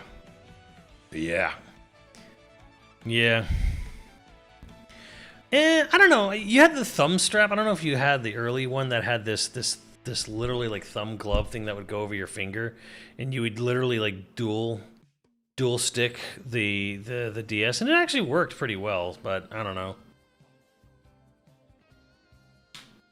Other M was an experiment. Yeah. Yeah, no, Metroid's down there. Like, I mean, it's pretty great, but I'm not gonna. I don't know. To me, you could a brand new 2D Metroid is being developed in Nintendo Direct, and I'd be like, cool. I wouldn't be jumping out of this chair or any chair for a new 2D Metroid. It's fine. Like, unfortunately, the absolute fucking treasure trove of Metroidvanias on Steam has. A new 2D Metroid is like whatever to me at this point. And no, and I actually don't buy the narrative of Prime 4 was the worst thing ever. Prime 4 raped me in my asshole and then came in my ear. No, Prime 4 was an absolutely perfectly fine video game. It just wasn't a good Metroid game. But yeah, 2D Metroid is like it wouldn't be exciting anymore. Because there's just so many fucking good Metroidvanias every goddamn day on Steam. So no, Metroid at this point is like, okay, we've done 5 mainline 2D Metroids and they've all been pretty good. So at this point, it's like, okay, follow up on Dread, cool.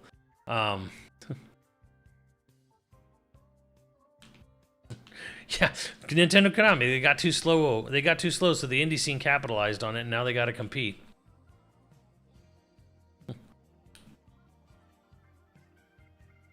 I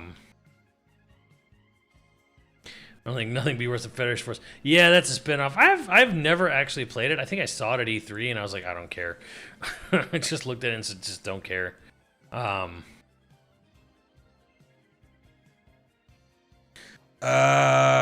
now top 6.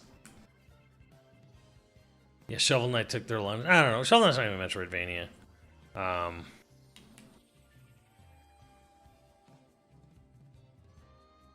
As far as like more exciting at this point,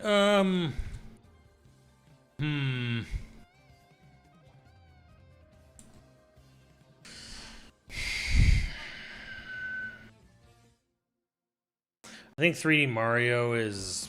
We all want it, and they've never really had a bad 3D Mario. But it's so kind of expected at this point, and now it's just kind of like, you're gonna beat Odyssey, you're gonna beat Galaxy, you know, you're gonna beat 64. Mario 64, like 3D Mario is almost in that sort of, what do you do at this point to like, to, you know, we'll see. Again, top 6 though, you know, all timer.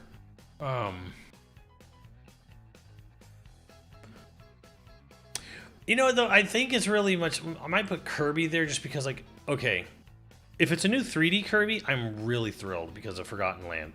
But if it's another 2D Kirby, maybe not as exciting. So Kirby's a very personal... I've always really loved Kirby. Kirby has a lot of personal enjoyment for me. But, like, I'd be more excited for a follow-up to Forgotten Land than I would be to another 3D Mario. We just got Bonanza. So, like, for me, it's like,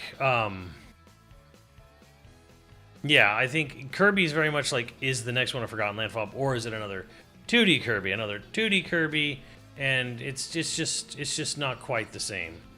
I wonder if I could do that for...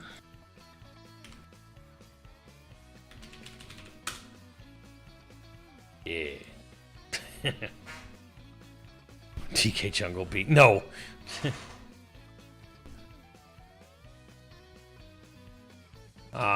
So yeah, 3D Mario would get me kind of excited, but I also think Zelda's, I don't know, Zelda's kind of just not as exciting as it used to be anymore.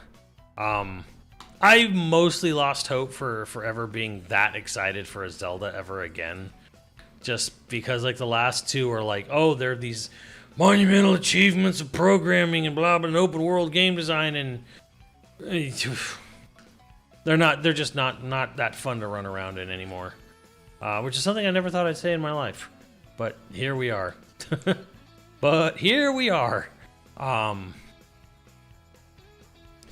Yeah, and DK is very much like, is it a DK Country follow up, or because even I'll be honest, like even if it was like, hey, we're gonna make DK Bonanza 2, that wouldn't be nearly as exciting to me as like a new DK Country.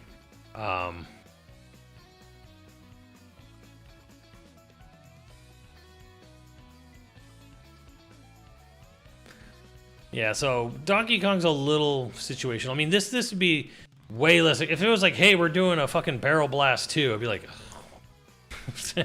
just, ugh. No, please, God, no. But, I mean, we're all waiting to see what happens with Smash Brothers at number 2. I mean, it wouldn't be Tropical Freeze 2, but if it was just a follow-up to... If it was like, Retro's next game will be a third Donkey Kong Country, I'd be like, fuck yes.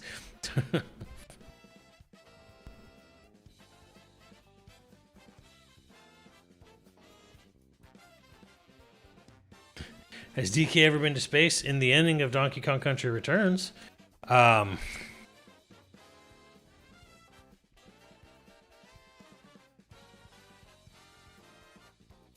yeah. Obviously, the next Smash Brothers games is always huge. Smash is always an event.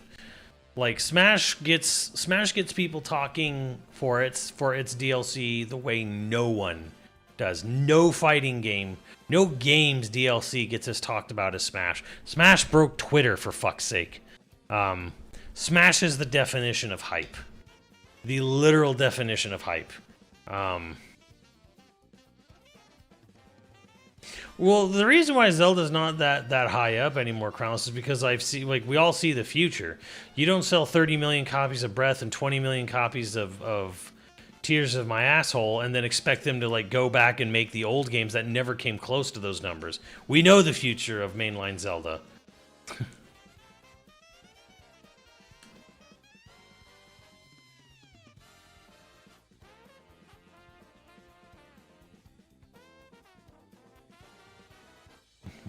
Depth of the mild and fears of the fandom.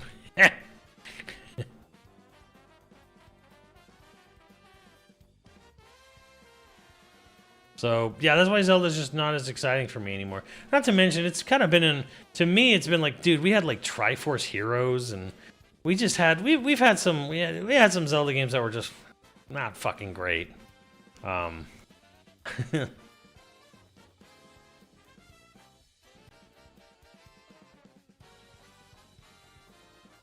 Can't wait for the next Zelda twice the map size, right? Yeah, just no. So that only leaves one. There can only be one. So my overall ranking for the top Nintendo franchises of all time: number 1, Xenoblade. And that's not even a cap. Not even a cap. Not even a fucking cap. Like, let me just get this out of the way, just because I think people don't fucking get it. Every fucking Nintendo game franchise on this list, every single one of these fucking games never puts in as much effort as fucking Xenoblade does. Not one of them. Not one. Like, I saw Pokapia, a game they were they're charging $70 for. And it looks the way it does, and it is the way it is, and they still won't put fucking voice acting in the game. We're getting Zelda games that they will voice some cutscenes. Like, we're running out of fucking memory or something to fit it, I'll squeeze it all on one CD-ROM disc. So every one of these fucking games, none of them are like, no one at Nintendo ever seems fucking proud of their work. No one seems like they give that much of a shit of their work. And like there are times and moments where like you're like, okay, you listen to like the Mario Kart World OST and you're like, they went so fucking hard on the OST, and yeah, they really fucking did. They did go super hard on the OST for Mario Kart World, but did they go super hard in the rest of that game? No. It was always like, fucking, I have this gimmick. Let's dick around on this gimmick, for as much as we can.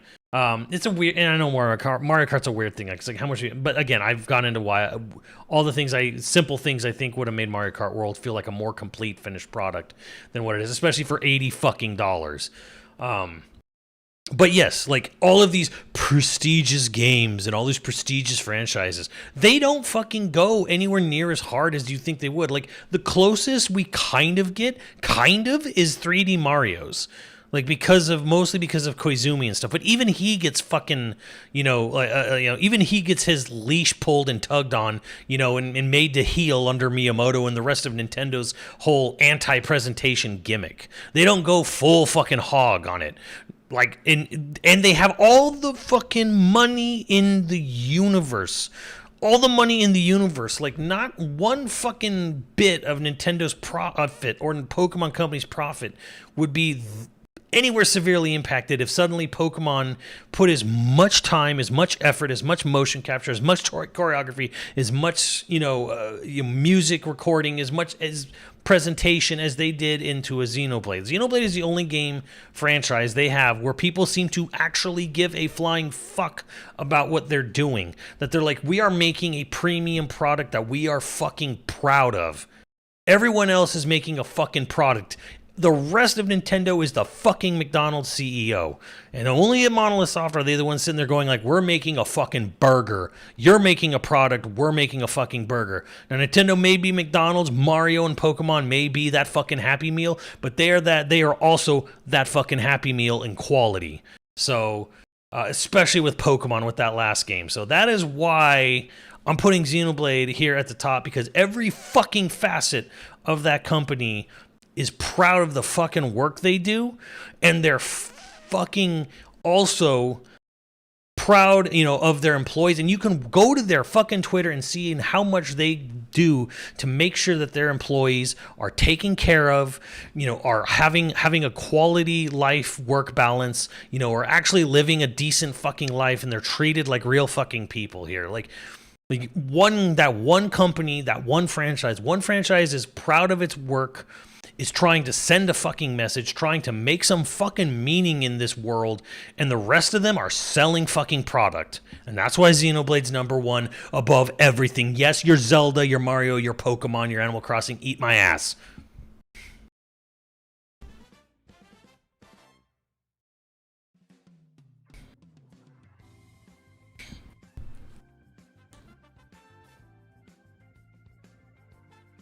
Xenoblade's making them Culver's burgers, damn it.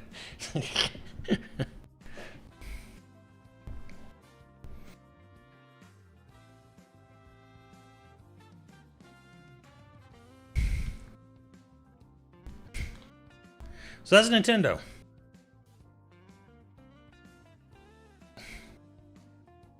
I think we should do Capcom next, right? Oh, so by the way, yes, we have a sub goal running for Metal Gear Solid 3.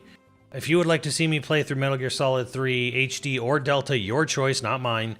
We need to reach the sub goal by the end of the month. So anyone who can donate in, jump in if you want to see it happen. I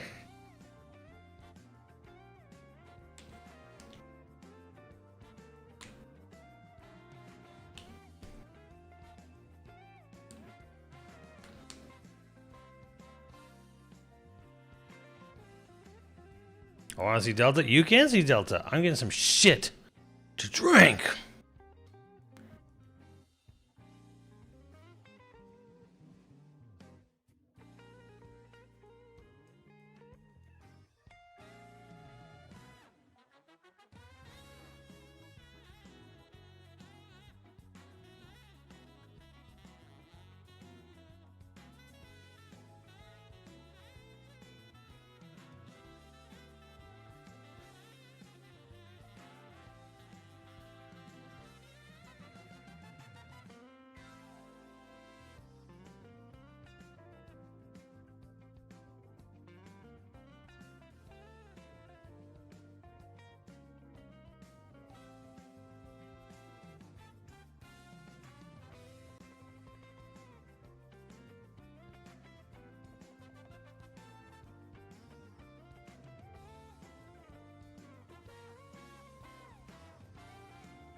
All right. Now it's time for Capcom. Capcom presents. Shit, I don't think Capcom has. Capcom definitely ain't got no 36 franchises.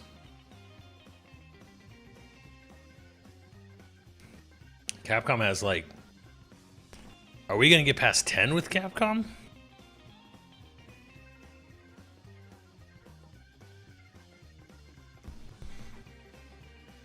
We all know number one, do we?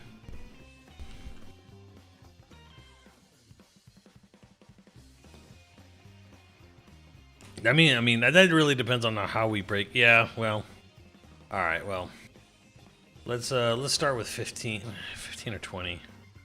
I don't know. I don't know.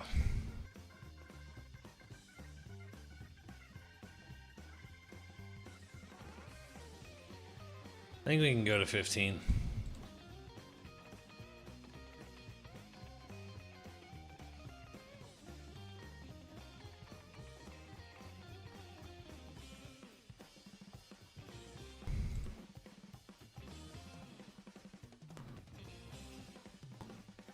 It's either 15 or 20, and I'm kind of leaning on 15 right now.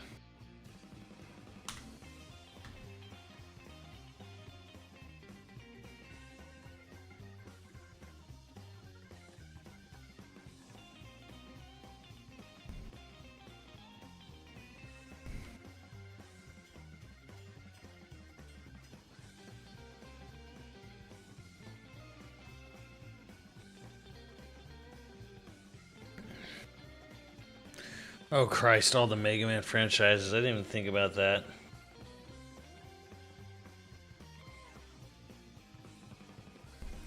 Street Fighter Resident Evil Monster Hunter. And then we're gonna have at least a couple spin-off. Again, it has to be 3. There has to be 3 games to make a franchise. So, you know, you're gonna think about like X, Legends. You know, and then all the other stuff like Dead Rising and Lost Planet, Ace Attorney, Final Fight. Yeah, I guess Marvel. I think 15 is probably fine. All right, well, let's get them all on.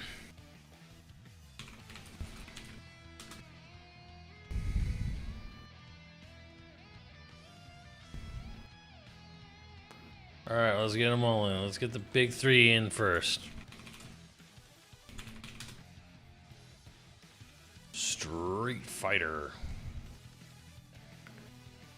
Oh shit, this didn't come out right at all.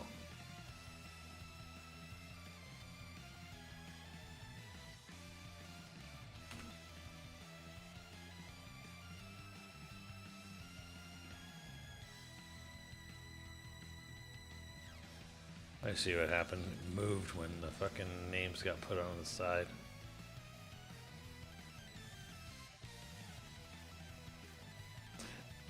Alright, Street Fighter, Monster, Moonster Hunter.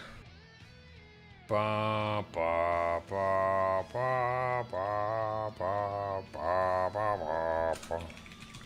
Moonster Hunter Wild. Yeah, just Capcom franchise. Need 3. Does Okami have 3 games? No.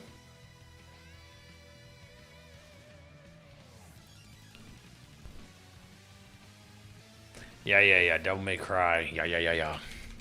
Devil May Cry. DHD. You like that one? Yeah? Nah. I know.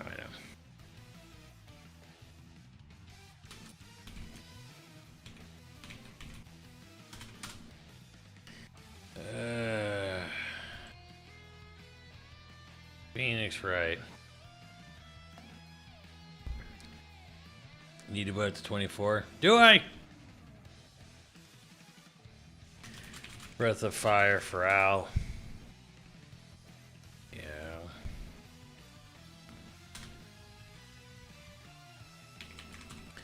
Onimusha. Russian Roulette. Dino Crisis. How good is Dino Crisis anyways, though? I mean, really. Lost Planet.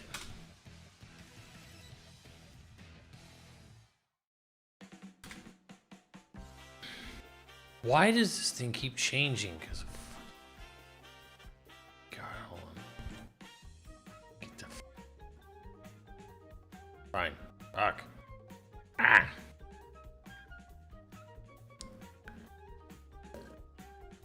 Captain Commander doesn't have 3 games.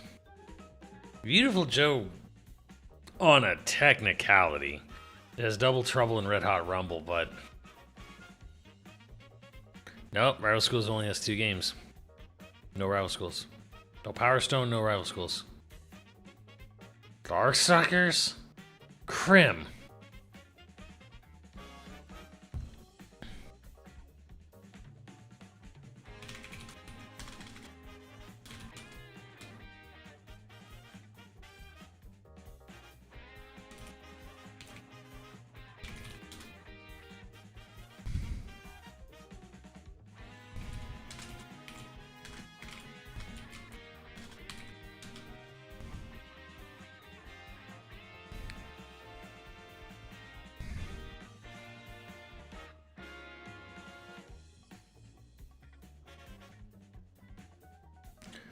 Christ.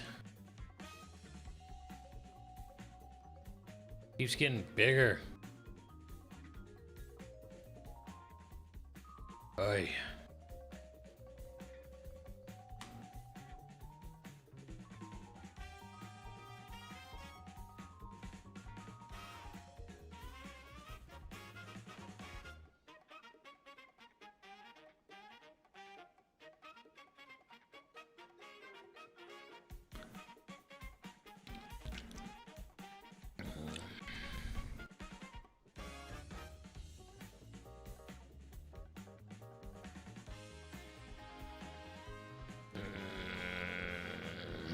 I'm not doing 30. Capcom versus Kellogg's New Age of Breakfast. Yes. Can Dragon's Dogma Online? No.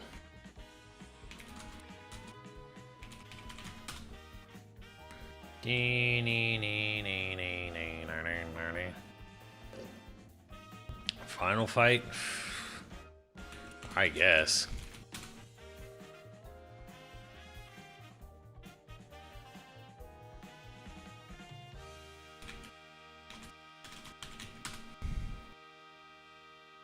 Some of these I feel like, do we want to put Dead Rising in here? Like, is that even gonna make top anything? Jesus.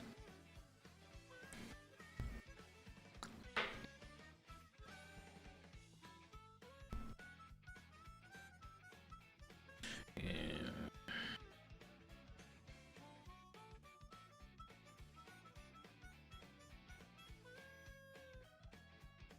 It sells well, not well enough.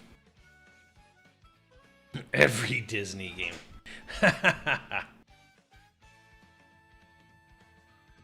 That's... nah.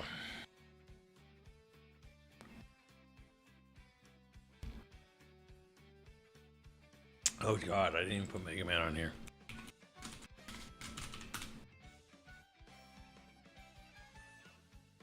Mega Man. Mega Man.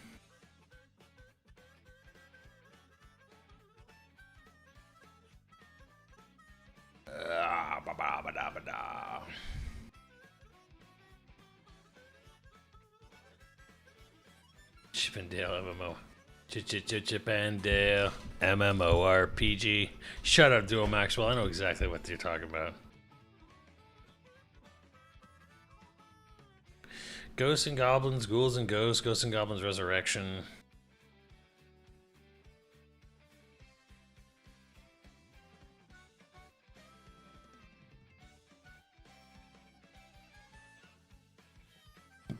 There was only 2 DuckTales games. 2 Chip and Dale. I'm not gonna put like the Disney. Whoa, they were Disney. Dude, they were all different games.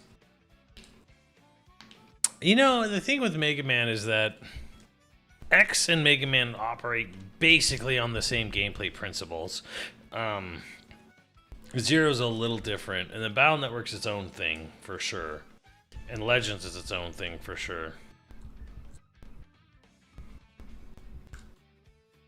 Yeah, the Gargoyle sub-series. There was Gargoyle's Quest, there was Game Boy, NES, and then Part 3, Demon's Crest. Strider? Well, Strider has 3 games. Strider.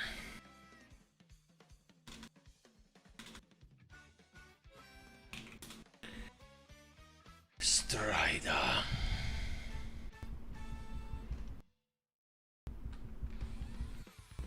Well, only Clock Tower 1, and they don't even own the IP, so nah.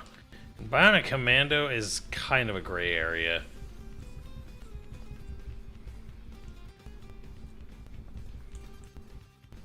Yeah, NES Strider's way different.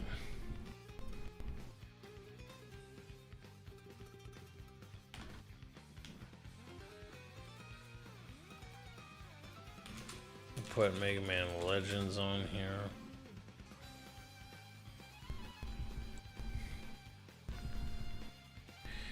Joe's is weird because there's only 2 mainline games, and then there's a Smash Brother clone and a DS, you know, spin-off.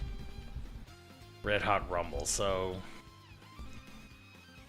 I don't know. Joe's kind of like straddling that line.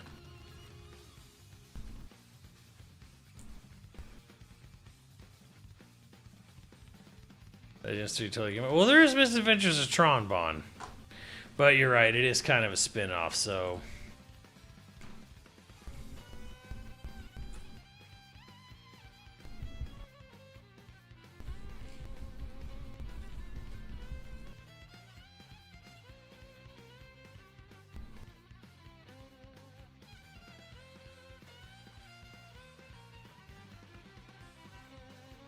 So we need to decide, like, the last 3 franchises.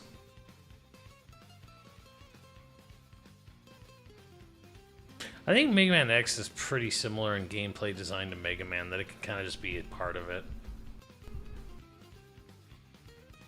Sengoku Basara, really? Really?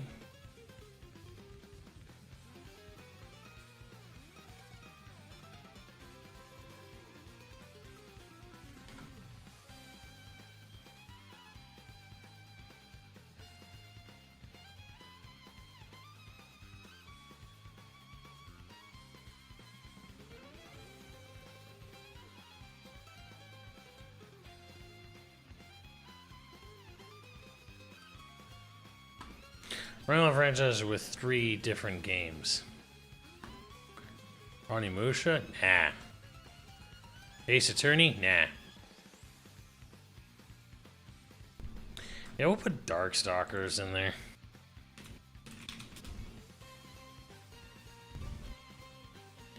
Dank Stankers.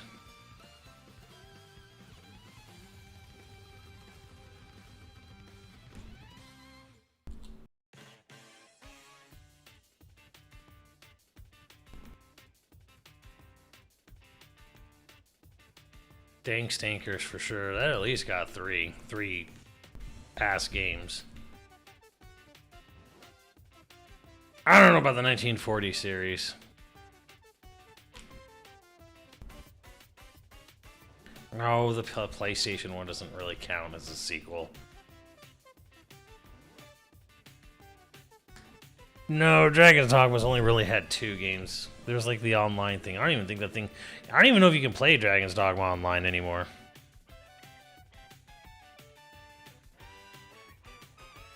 This is Zelda. Capcom made 3 of them. No.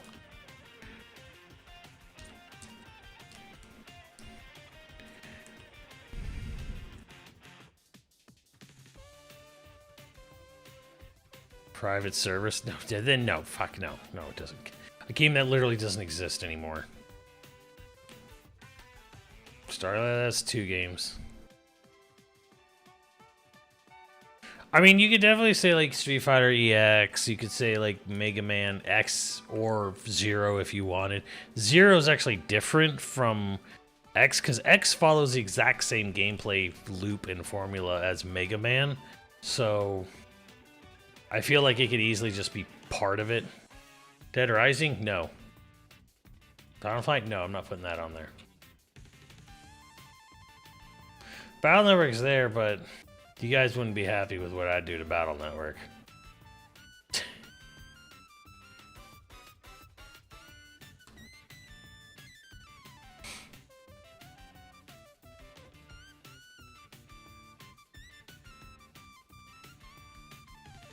Dragon Dawn was really only 2 games. Lost Planet? No, I'm not putting Lost Planet on here.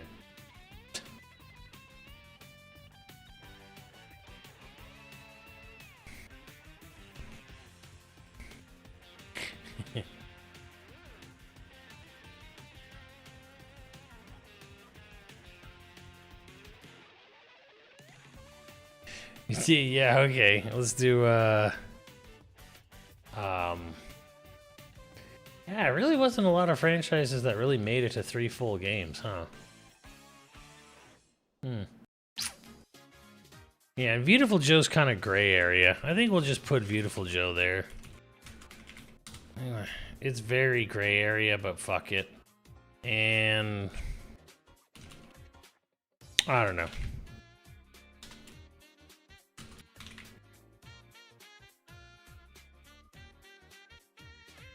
I think Maximo was only 2 games. Does Puzzle Fight? No, there was only ever 1 Puzzle Fighter.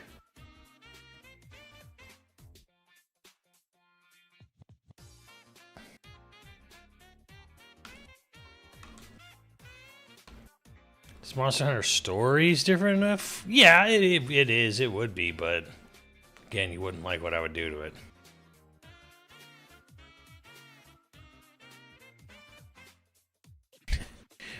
All right.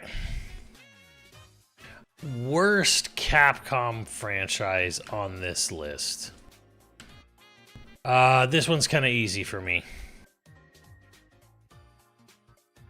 There's a Dino Crisis 3, and then you just answered your own question.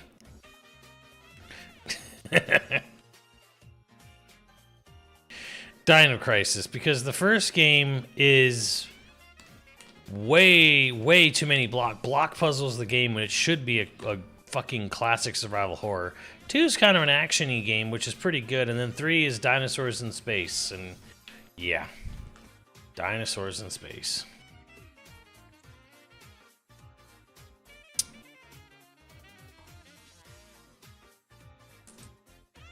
Okay. Next, I'm putting Ghosts and Goblins down here because it literally the only reason this game is beloved is because it's stupidly hard.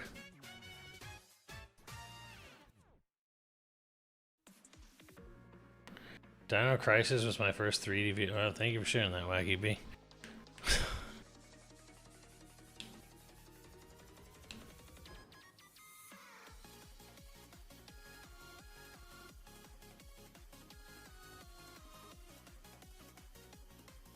Said the main inspiration for the game was Myst. Could have taken some more Myst inspiration there. All right, and I think to be fair, there is no Dino Crisis. I think, frankly, no. I think, yeah, Lost Planet should probably go down here because Lost Planet 2 is fun. But it's like impossible, only in 4-player co-op, which is practically impossible to do in today's day and age. And then 1 is kind of okay, and 3 sucks, and the other game never even came out in America. So, yeah, we're kind of putting Lost Planet down there because it's a franchise that just sort of struggled its whole life. Like, yeah, we video games. We played Lost Planet 2 and had a pretty good time, but it is a struggle to get that game operational with 4 players anymore, and that is like the best experience you can have, and 1 is okay.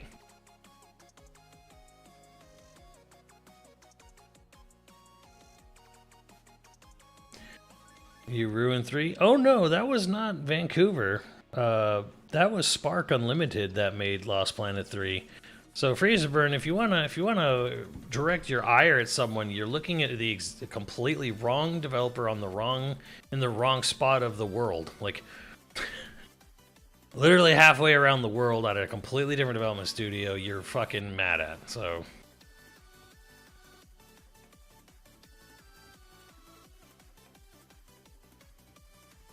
yeah, Vancouver made Dead Rising, which, speaking of Dead Rising, yeah. Dead Rising 1's kind of fun, and the other ones are varying degrees of fun, but it is a franchise that ran out of steam long before the games did. So, yeah.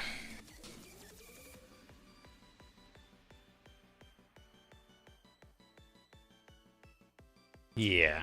I'm pretty happy with Dead Rising down there. Phoenix right next. Damn. I don't know about that.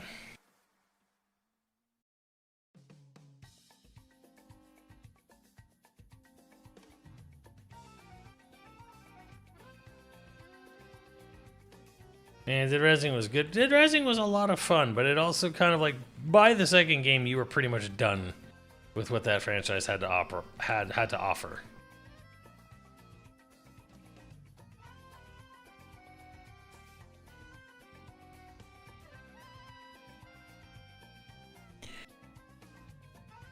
Now,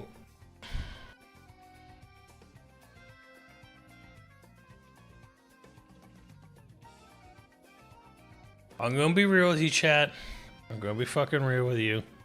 This next one's gonna upset some of y'all, but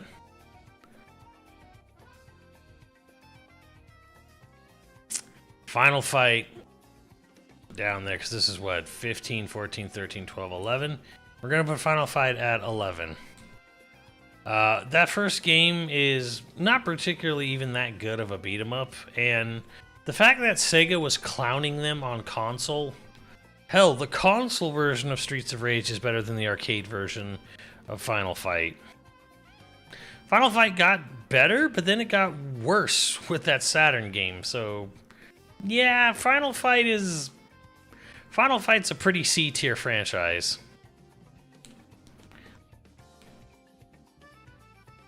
So, I know you're not gonna be particularly thrilled about that, but yeah.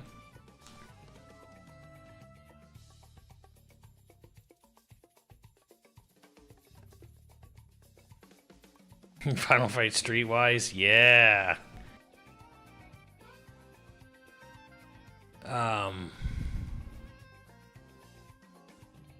Wait, am I doing? Is this 18? Oh yeah, this is 18. Whatever. 18, not 15. So 18, 17, 16, 15, 14. 14th. Did they ever make a Final Fight collection? I think so. I think Game Boy Advance had one. I don't know. No, they had Final Fight 1. I don't know.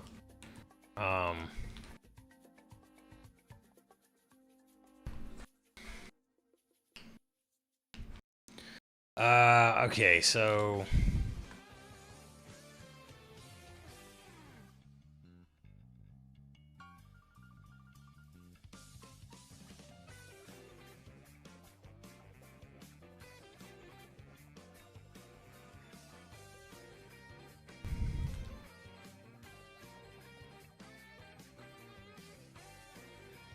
I'm gonna put Strider down here, because that first game really isn't that good. The second one looks cool, but I don't know. It's not necessarily great.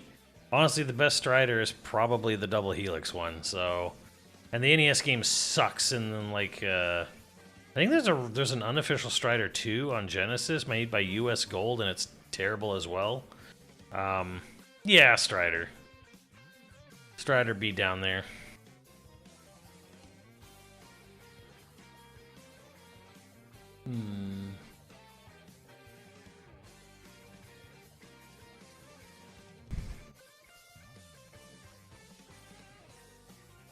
Speaking of first games not really being particularly the best, gonna put Dank Stankers over here. Dank Stankers is only is Aesthetics the fighting game. It only really came into its own with the third game, and still nobody cares.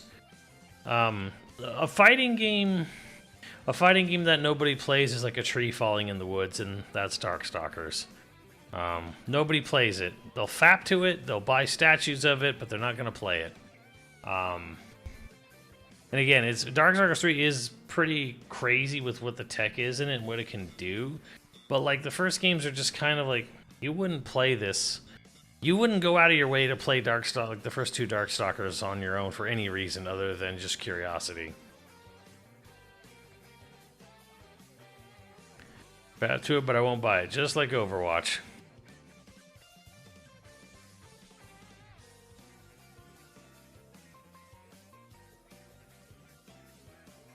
Same with Beautiful Joe, like not same, but Beautiful Joe is a game where I've tried to go through it many times, but I've never. Beautiful Joe has never fully clicked with me for whatever reason. Just hasn't. It's neat, but it's also just isn't the greatest. And also, speaking of not really the greatest, Onimusha's definitely had some. Onimusha's pretty good, but like the fourth game is a little odd. And yeah, there was also a really boring Smash clone for Onimusha, Warrior. What the fuck was it called? Warrior something. It's a little down there.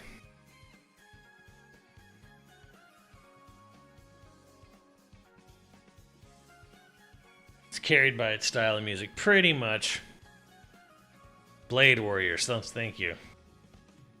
No, the third one's with the French actor Jean Reno. Fourth one is Dawn of Dreams. Zero's in the correct spot. I think so too. And in fact, I'm going to put Phoenix right down here. Just because I kind of agree with what Ghost Cross said, where it's like, yeah, these games are amazing, but they're all kind of the same thing. Over and over and over again. Yeah.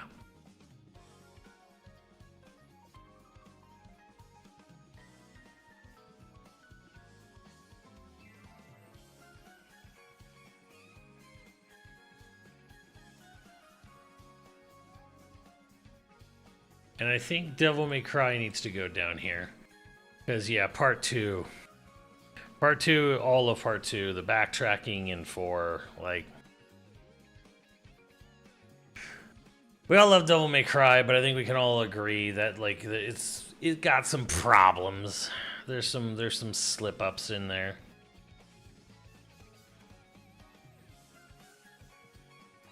And then...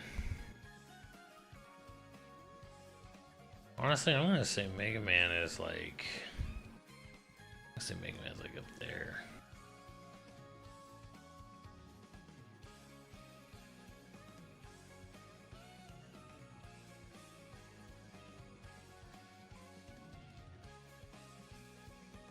Yeah.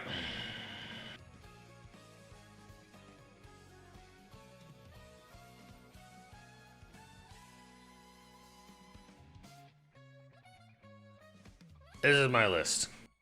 Bam. That's my list. I think Street Fighter is more iconic and eternal than Resident Evil. I think there's too many stinkers and duds in Resident Evil for me to look at that and say, like, the best Capcom franchise. I think Street Fighter proper, especially if we're just counting mainline Street Fighter, I think it's one of the, you know, obviously one of the greatest things of all time. You know, it made fighting games. Mega Man is like an all-time great platformer series. Monster Hunter is good, but Monster Hunter is fucking rough as shit. You know, if you go back far enough, and they're pretty much unplayable. So much of that franchise you can't even fucking play. You can't. And Monster Hunter has some weird stuff. Wilds kind of being the latest kind of goober, and some of the old ones are just really boring and grindy. Yeah, well, it's not really Breath of Fire 5 is not really revolution because like it's a roguelike game, which is all the rage now, but everyone hated it at the time.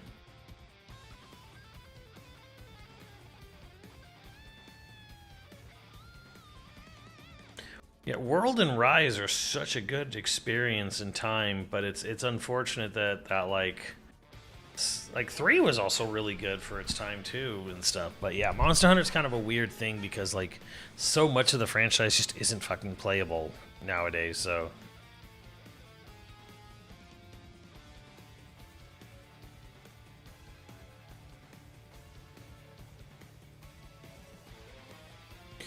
but yeah, I think when it comes to Capcom franchises, yeah, Street Fighter number 1, Resident Evil number 2, Mega Man number 3,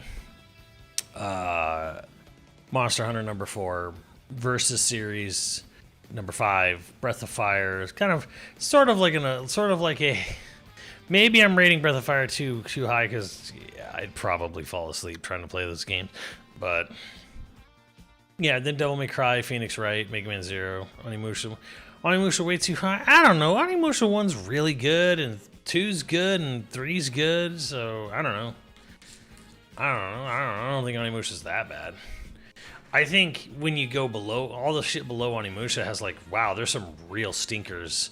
You know, there's some bad Strider games, and there's some.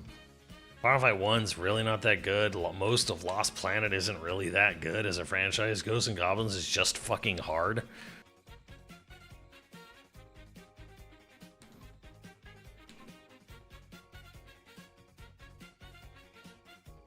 DMC, I don't think Breath of Fire's ever had anything quite as fucking rough as DMC 2.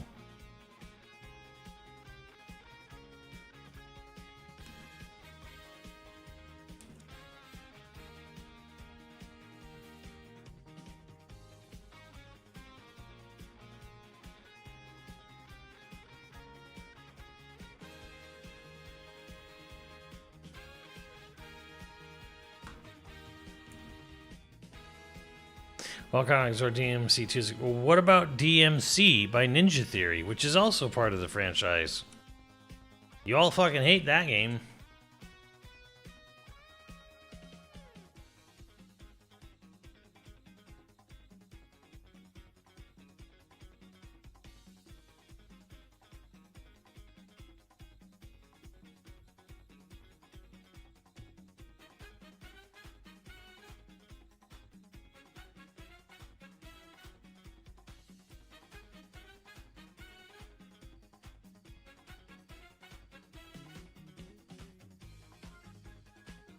I think fans will recognize DMC 2 before they're gonna. They probably would.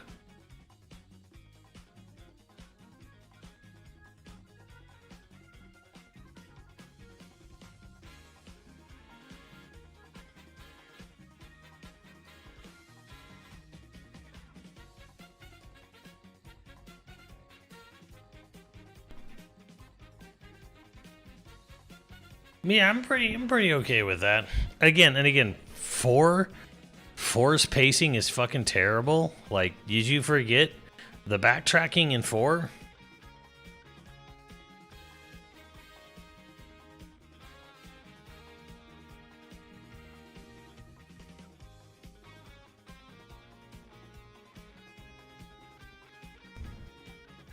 Shit, you do some pretty nasty backtracking in 3 even.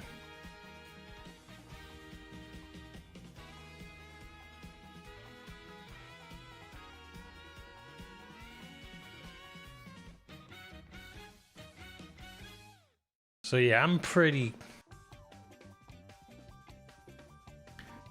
good on this one.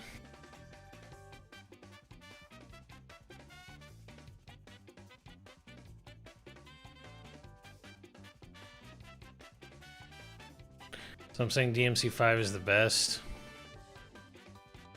Maybe. The special edition of 3 on the Switch especially, since you don't have to mod it, that one made me appreciate 3 a lot more.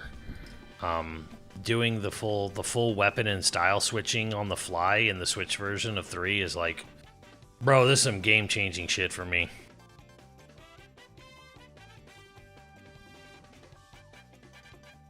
Yeah. My Capcom franchises. Again, I mean, like, I don't know, like, what would be the most exciting thing to see at, you know, a State of Play or a Summer Games Fest or whatever? And it's like, it's always kind of crazy when a brand new Street Fighter gets announced. That's like, holy shit. Doesn't happen often, obviously. Resident Evil's pretty exciting. Pretty fucking exciting. Mega Man was pretty fucking exciting. A new Monster Hunter is still there, kind of. Obviously, some people will lose their shit for a new MVC. Obviously, I get that. Breath of Fire would be pretty cool to see. And yeah, all these would be exciting until you get to, Bow Phoenix, right, sadly, or definitely down here. Like, Onimusha was pretty nice just because it's been gone for so long, but, you know, these bottom ones are all still kind of exciting if we got a new one. We'd want to know if it would be good, you know? Alright, now, Sega or someone else? Sega or Square? Sega or Square? How about Sengoku Basara? Never played it.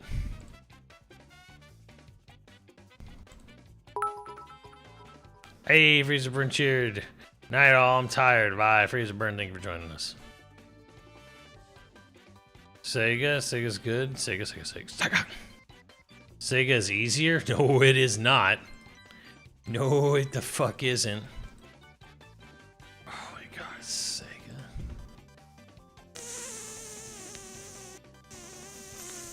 Sega, he says. Sega will be easier, he says.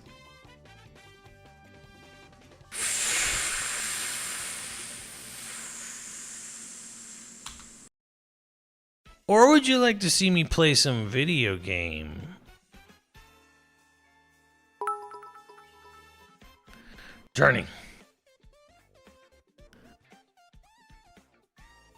You know what, I'll do Sega, and then we'll see if I get to some video gaming after this. Nah, more yapping. Here we're fixed. Of course. Of course.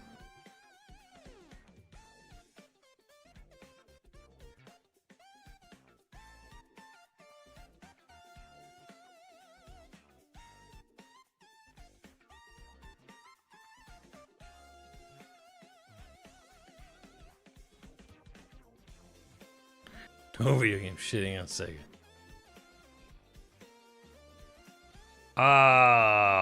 Oh yeah, because Atlas is part of Sega. I don't know if I'm counting Atlas as part of this. I might keep Atlas might be its own thing. I don't know how many franchises does Atlas have?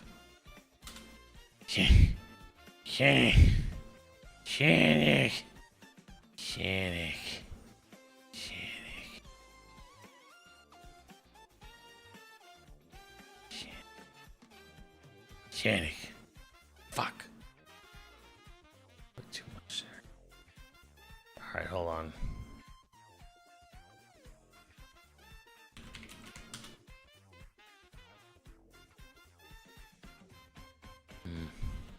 Might have been too much. Alright.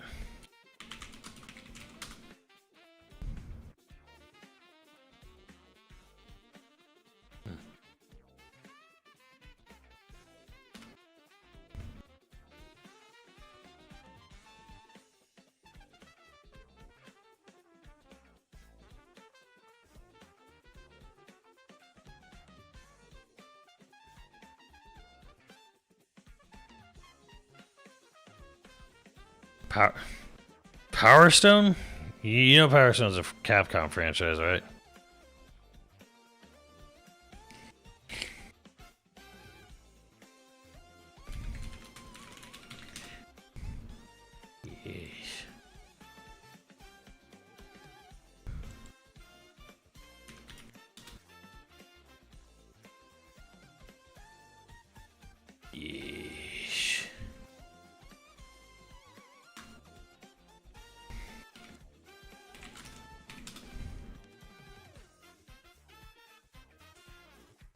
Shit, yeah, Golden Axe.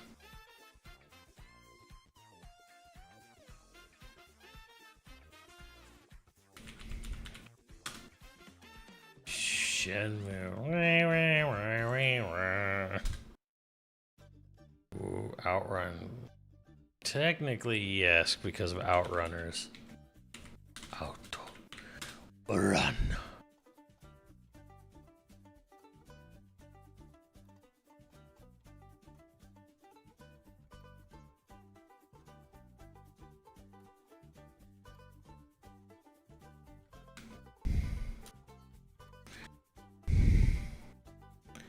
Oh yeah, House of the Dead.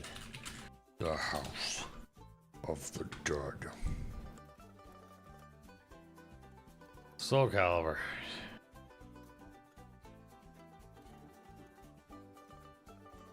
Power Stone is a Capcom game. Soul Calibur is a Namco game.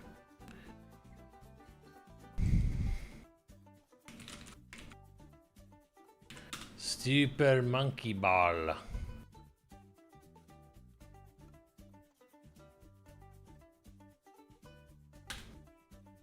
Yeah, we can put Mario versus Sonic here.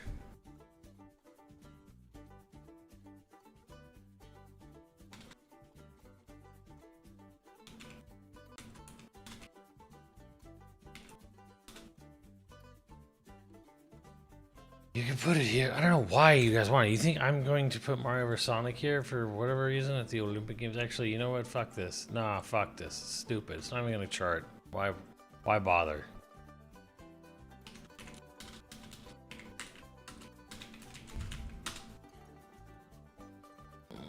Mechanic.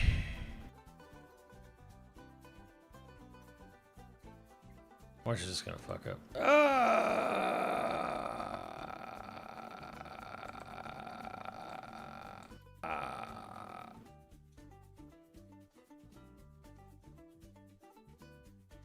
There we go.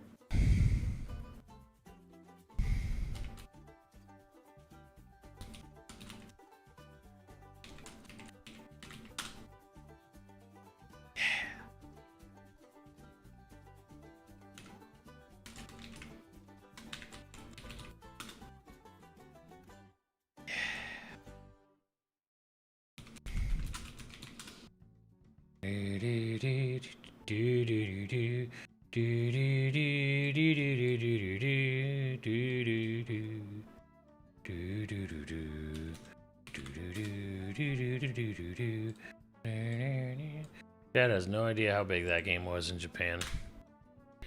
No idea. Panzer Dragoon.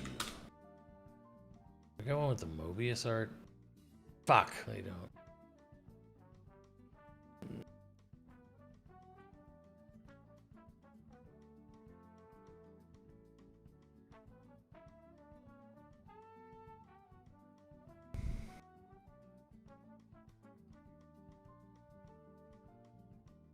Jet Set Radio has only had 2 games.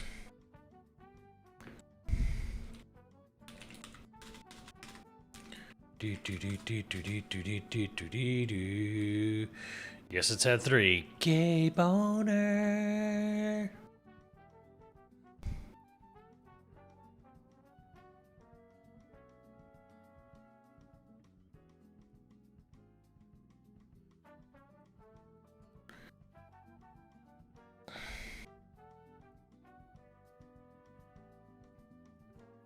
Wonder Boy does count.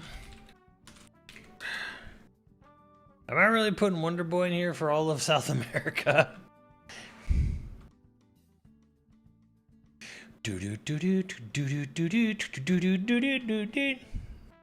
And Alex Kidd and Wonder Boy? I mean, come on. Wait, did Sega? Sega didn't make Wonder Boy. They only made Alex Kidd, right?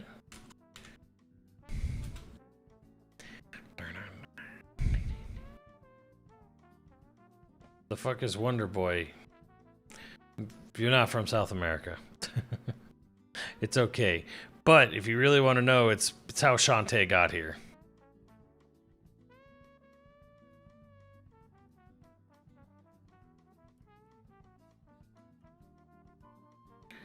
They didn't publish the first Wonder Boy, but the next 3, yes.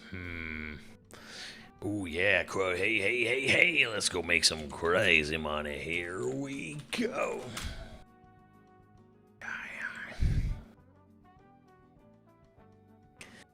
Samba de Amigo. I mean, there's definitely 3 of them. Hell yeah. Fuck yeah. Streets of Rage. Go straight. God, Streets of Rage's box art's so great.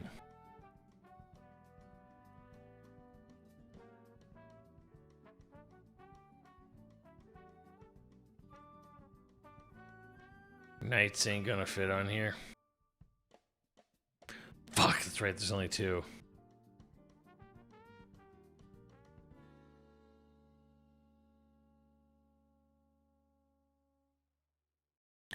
Puyo Pop. What about columns?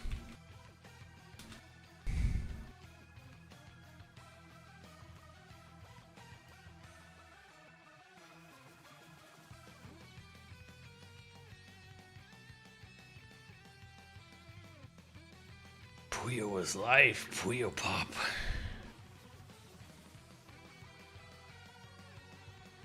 Yeah. Columns. Space Harrier. How many Space Harriers are there?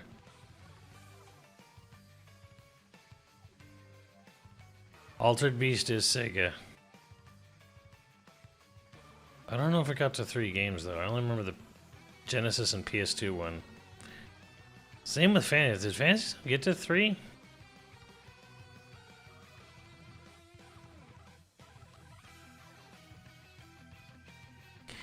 Hell yes, Virtua Cop.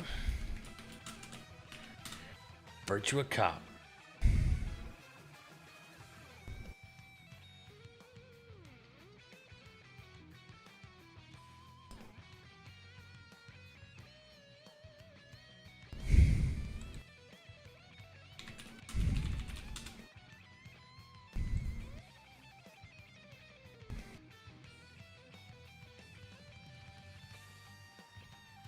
There is a Game Gear Space Harrier game, so there's at least no.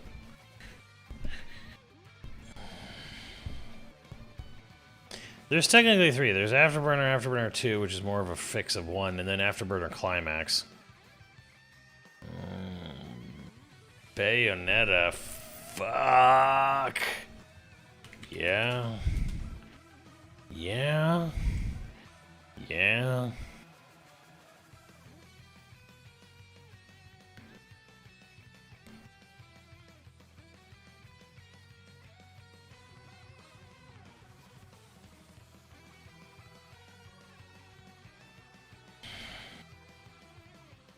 Toe Jam, dude, I don't know. Do you really want to put Toe Jam and Earl up here? Yeah, but Sega owns Bayonetta, so.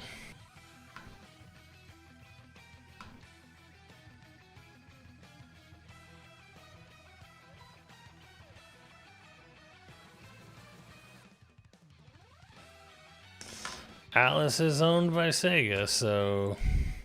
What are the major Atlas franchises? Besides.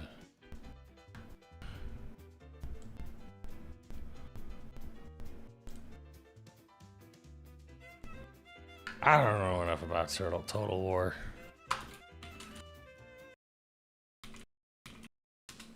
I went to Delfino Square.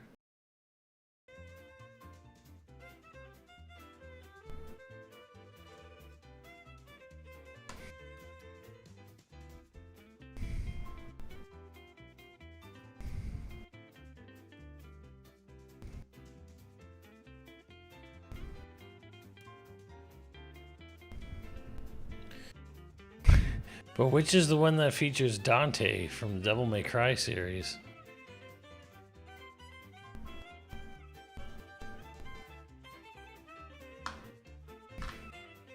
There's a lot of Sega rallies. Yeah, but I don't have any fucking knowledge of Phantasy Star, so I feel bad saying it. Cross Zone is actually would technically be under Namco. Namco technically published the Cross Zone games. Digital Devil Saga. Oh, there's only 2 of those.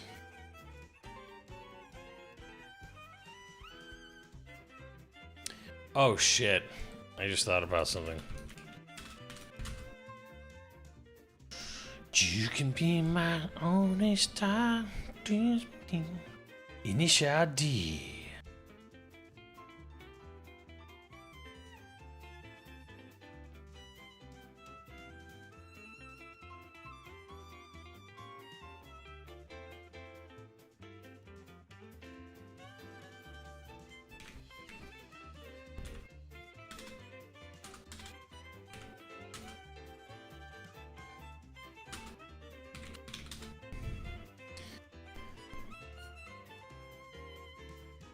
Hell yeah, Trauma Center, Under the Knife.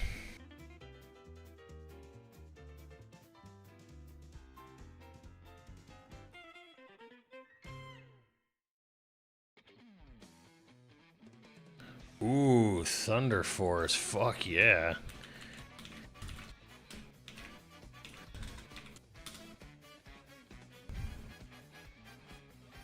Fucking Thunder Force. Did Sega publish that shit?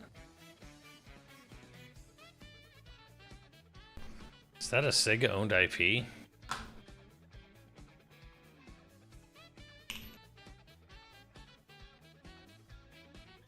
Nah, that's what I'm thinking. I'm like, yeah, like, wait, did Sega didn't publish Thunder Force, did they? Should 2D Sonic and 3D Sonic kind of separate? Only if you want to see a massive gulf between them.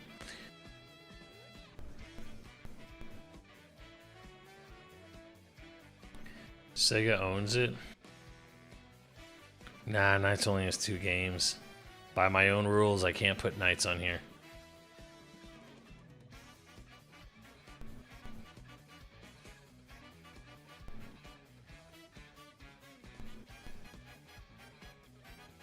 Yeah, Virtual On. Hold on, is Thunder Force? Wait, does Sega own Thunder Force? Yes or no? Sega owns it, but it was on everything for a second. Whatever, Sega's third party.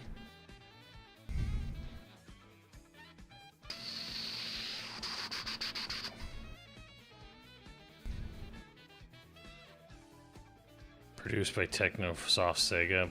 Who owns it?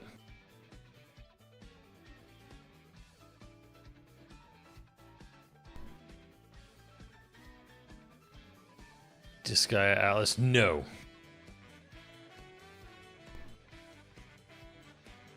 It was acquired by Sega. Fuck it.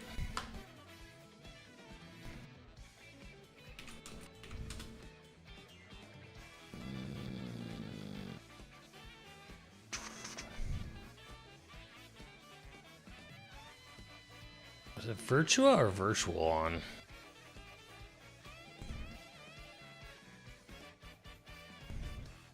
Why do I got nothing for Virtual On? Oh, whatever, I got this. Oh my god, that screwed up the whole list. Cyber Troopers Virtual On Oratorio Tangram MSBS version 5. Jesus Christ.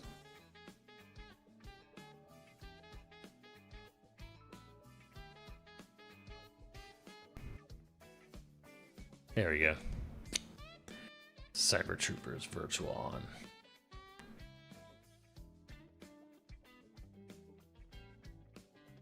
Still screwed up the fucking list. Actually, Lightning Force screwed up the list.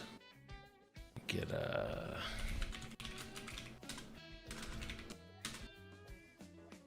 Thunder Force. No, where was this one? Thunder Force 3.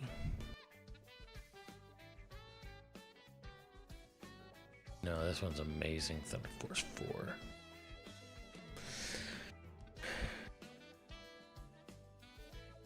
The hell is Project Diva?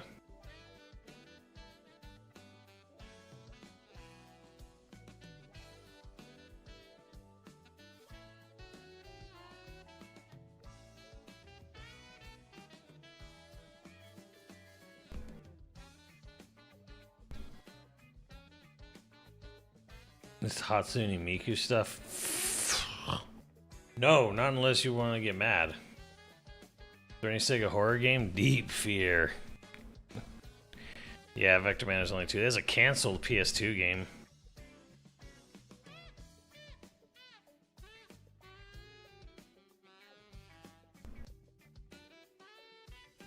Space Channel 5, I believe, only... Well, there's a VR game for Space Channel 5. There's 1, 2 in VR, but...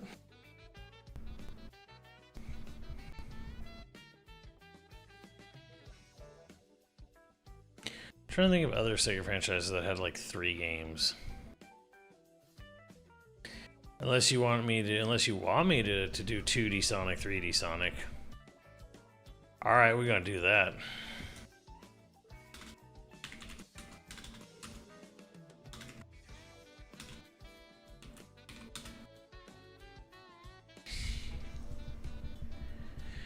Sega bastard. Fuck Miku.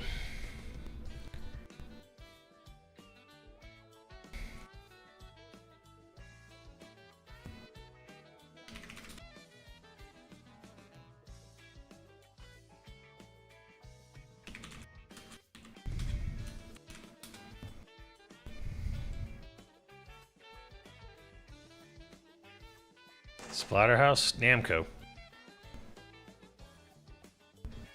Rounded out with Samba. Might have been a good call, but you know what? I'm going to do this and Chad. Have you got your headphones on?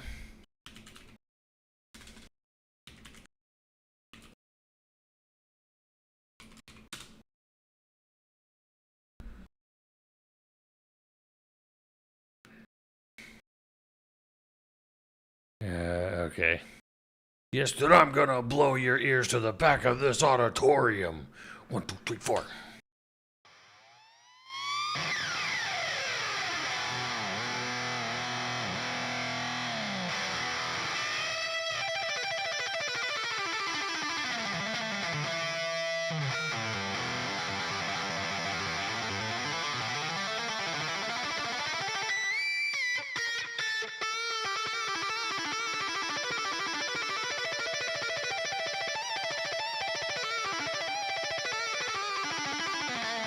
Well, we can go higher.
Alright, sorry for that interlude, chat. I just needed to have an excuse to play that again.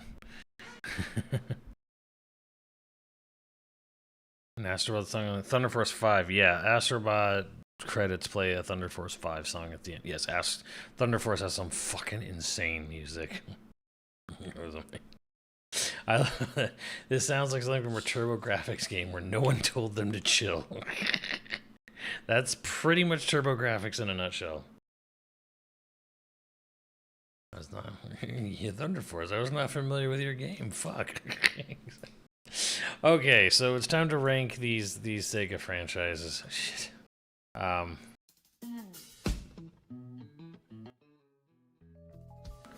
to our regularly scheduled Mario Kart Me Chill music. Yes. Bottom of this list. Now, this entire list, the worst franchise is 3D Mario. Straight up. I want Leon here to try to debate this with me because every fucking game in every franchise I have listed here, none of them have a game as bad as Sonic 06, and none of them have had a string of bad games the way 3D Sonic has had. In fact, 3D Sonic has almost never been good. Ever. At any point. It has been varying degrees of tolerable. Now the 2D Sonic games, 3D Sonic sucks.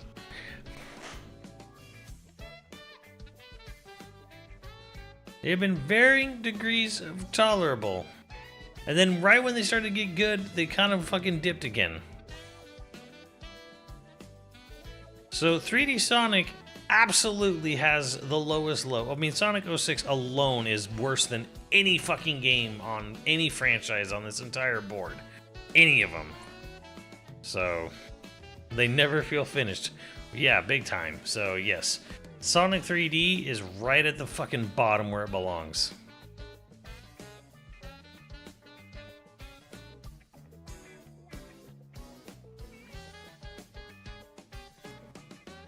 And if you weren't the prime audience, if you weren't alive and gaming when 2D Sonic was brand new, I don't trust your opinion.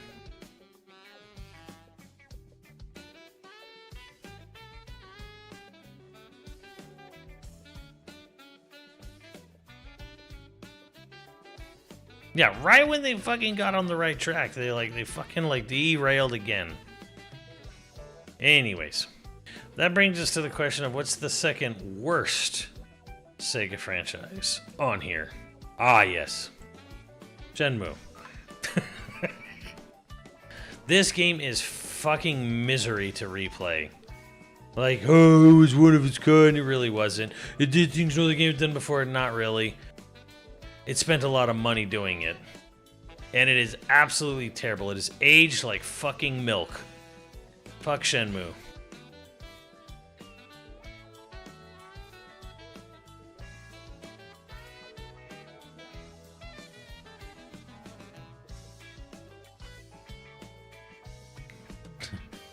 Should have been born earlier. Damn right. Your parents needed to get to that fucking faster.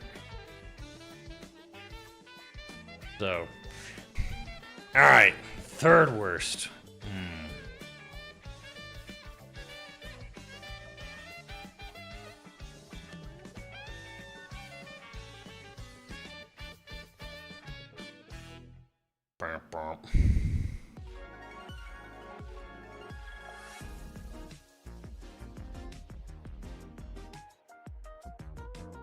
It's also battling the end of 300, right?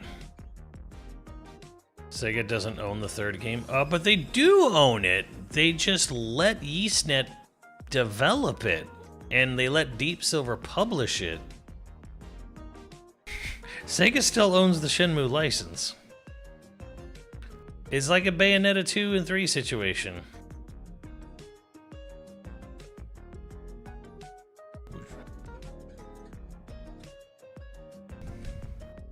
Anyways, let's see. What is 3? So everything else here is like, you know, has dips, peaks, and valleys, of course.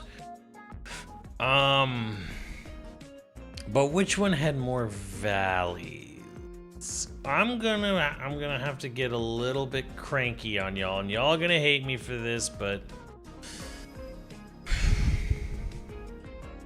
putting Golden Axe down here.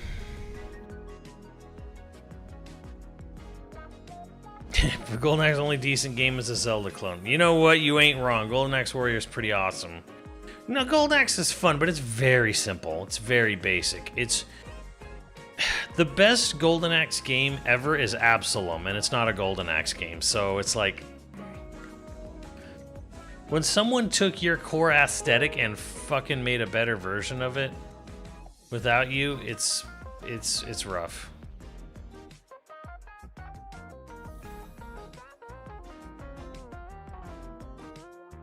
Super Mario World for Sonic 2. Hell yeah, Mr. Jazbo, you were there.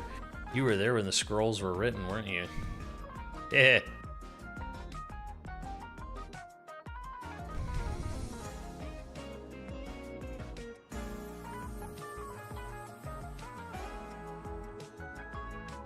I think the best Golden Axe is like the one that never left the arcade.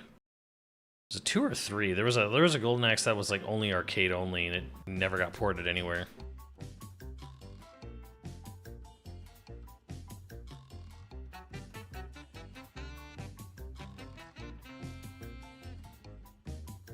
All right, second. Okay, now. Now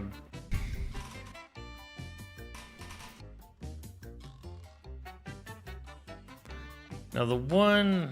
I wish the Duel was a good fighting game, right? Am I alone liking this 3K over Sonic 2? Hell no! I'm with you there. You have my bow and my axe. You have my axe, kill him off. I love 3K way more than Sonic 2.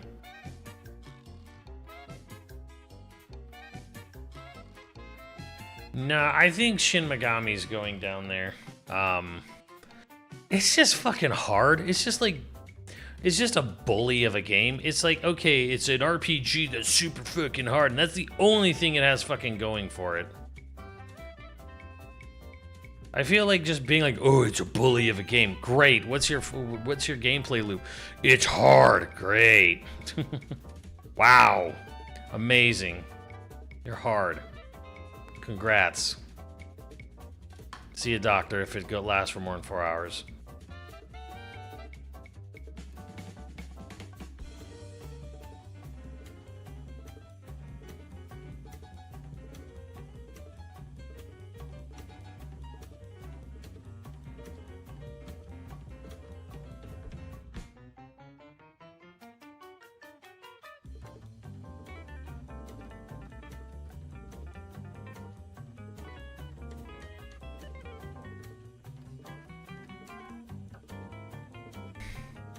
Like, yeah, like the only unique thing about the game is that it's difficult, and I can't fucking in good conscience sit there.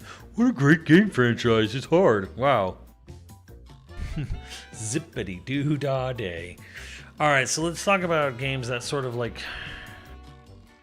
I'm trying to think of games that just sort of torpedoed their goodwill after a while. I think Sega Rally kind of has to go down here because, like, after Sega Rally. Even Sega Rally 2, 1 was is like the Stone Cold classic, but 2 wasn't as good as 1, and then like they were kind of varying degrees of good. So I think Sega Rally kind of has to go down there a little bit.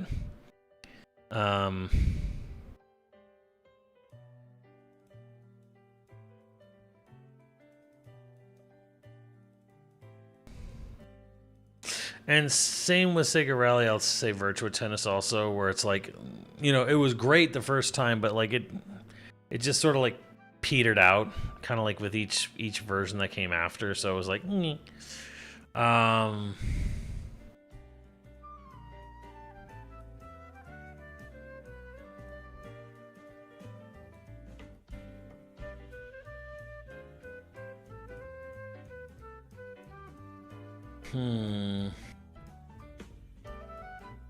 And I guess Puyo Pop eventually just was also just like, there's so many, and there's like, there's no need to have as many Puyo Pops as they have, but Puyo Pop has had some really good.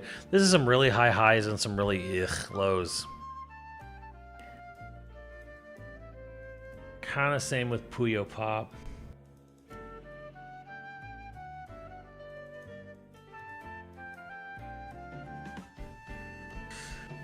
I'm gonna put Trauma Center down here because Trauma Center is fantastic, but Trauma Center needs a touchscreen or it needs a Wii remote. Otherwise, it loses its entire appeal. It's like gone. You could maybe do it with the Joy-Cons or the Joy-Cons 2 for Trauma Center, but like Trauma Center is one of those games where it's like, man, if you don't have a touchscreen or a remote, it's just not nearly as fun. So there's your problem right there with that one.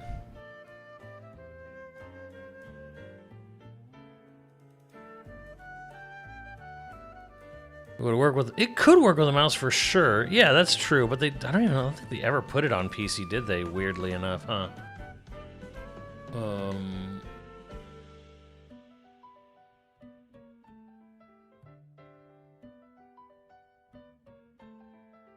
That's one game. Well, no, my rule is it needs to be 3, and there's only one game for Skies, which, you know, Skies would be a lot higher as a personal Sega-only game list, but franchise? Some of these, you know, barely make it in, but, God, you know what? This just makes me want to listen to this, because...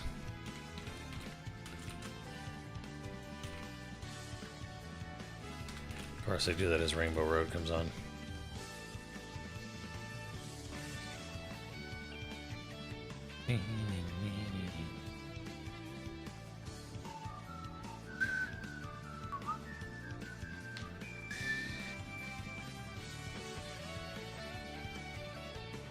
All right, enough of that.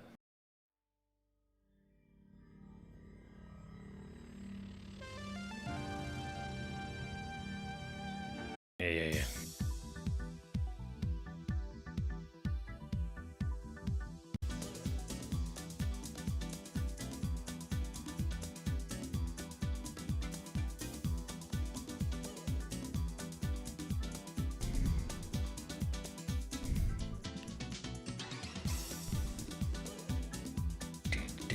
All right, so okay, time to go. Okay, so who has some pretty dippity doos? You know what? I don't fucking. People kept saying, "Well, you're gonna put Monkey Ball." Monkey Ball was on this list early, and everyone kept saying, "You're gonna put Monkey Ball." Dude, it's the brightest, most colorful fucking thing, and nobody can see it. Super Monkey Ball's fine, but like, come on, guys, like it didn't. It kind of died after like the first game, maybe the second. So, Monkey Ball's had it rough.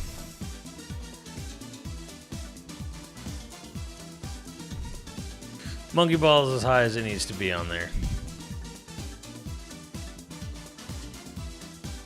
Also, I'm putting this down here because Sega kept fucking up a good thing with it, to the point now where we lost Sumo. So yeah, Sonic Racing Series had that fucking Team Sonic, awful Team Sonic game. Crossworlds is okay, but like never came back to the glory of Trent. It's something so good that was so close to greatness, but they just let it die with Sonic Racing Transformed. So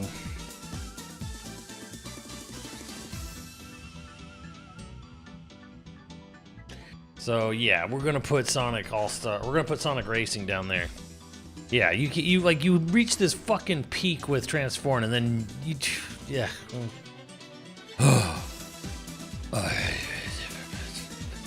Speaking of back and forth, probably Outrun. I love Outrun. Outrun 2 is probably my favorite arcade racer of all time. Full stop. Full stop. Probably the best. But like, you've got some fucky Outrun games. Outrunners on Genesis and you know, some of the other like Outrun spin-off stuff. I don't know. Part of me is like, maybe Outrun needs to go a little higher. Maybe it can go back. I don't know. We'll have to think about Outrun. But it has some dips in quality for sure.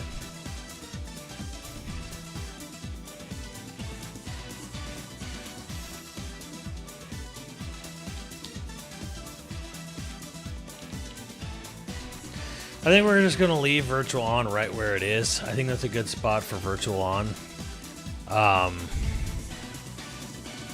Just because, like, to properly play Virtual On, how do you do that in today's, like, the game is, like, it is impossible to play Virtual On the way it's meant to be played, as is. If there was a means or a way to play Virtual On better than what you can right now, maybe. But like right now, it's like getting a perfect setup for Virtual On is like just very hard to do.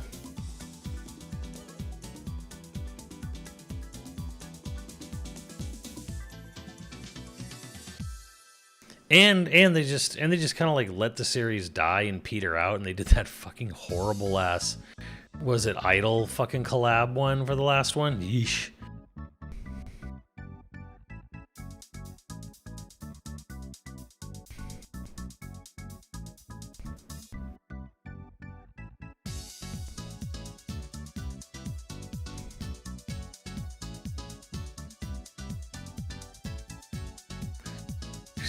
Oh, say goodbye.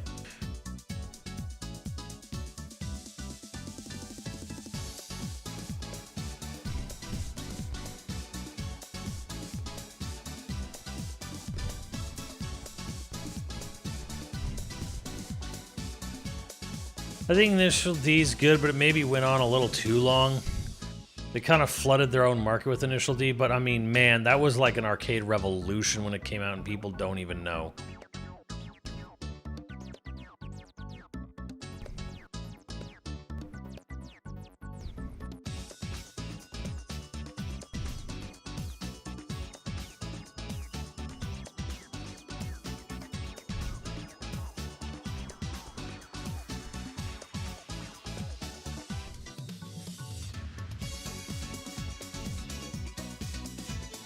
Streets of Rage or Sakura Wars.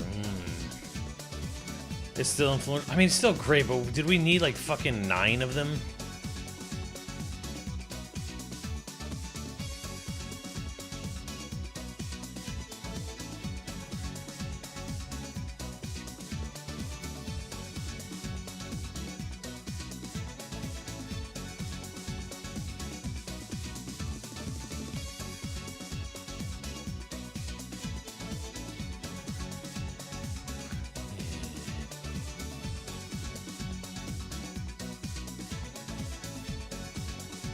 Well, I might put Sakura Wars down here just because it torpedoed itself so hard. I've never seen a series sabotage itself like that one. So, you don't know, chat. You just don't know. We don't know. You don't know. I've done this many times on my channel. You don't know how fucking big Sakura Wars got in Japan. You don't know, man. That thing went fucking supernova in Japan. And then they fucked it all up. And Nagoshi got Sakura Wars PS4 going, and he fucked it all up. I forget who the writer is, but he got like death threats, and Tite Kubo just, I don't know, man. They done fucked it up. Is that the one Utendo Rice Farm? No, that's Sakuna of Rice and Ruin. So Sakura Wars, Sakura Taisen, is a turn-based strategy RPG just like Fire Emblem, where, however, between the battles, you run a stage theater, and you run an acting group who runs the stage theater as a cover for your, your secret steampunk turn of the century mech platoon that fights off demon invasions when you're not performing on the stage. And it is half dating sim, half turn-based strategy. It did everything Fire Emblem got famous for way before Fire Emblem, and Sega was too fucking stupid to capitalize on it.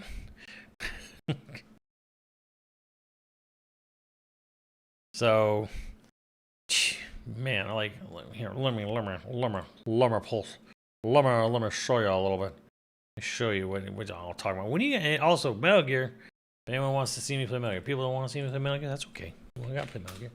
I gotta play more Baldur's Gate, but man, I am fucking struggle busing.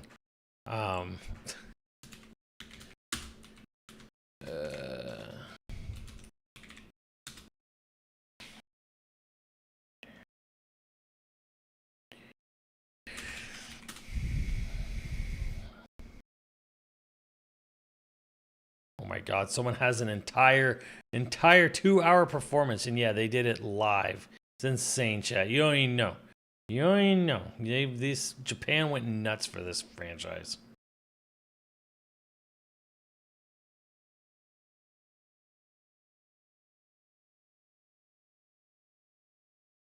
I'll maybe skip around this video or something.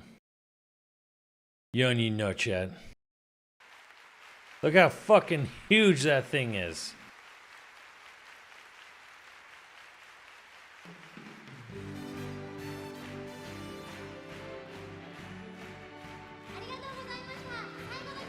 Sakura Tyson 2. They did stage plays. Massive sold out fucking stage plays for this shit.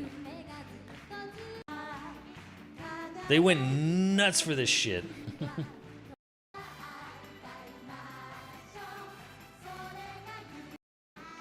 Costumes and all this shit, dude. They went crazy for this stuff. And they murdered it.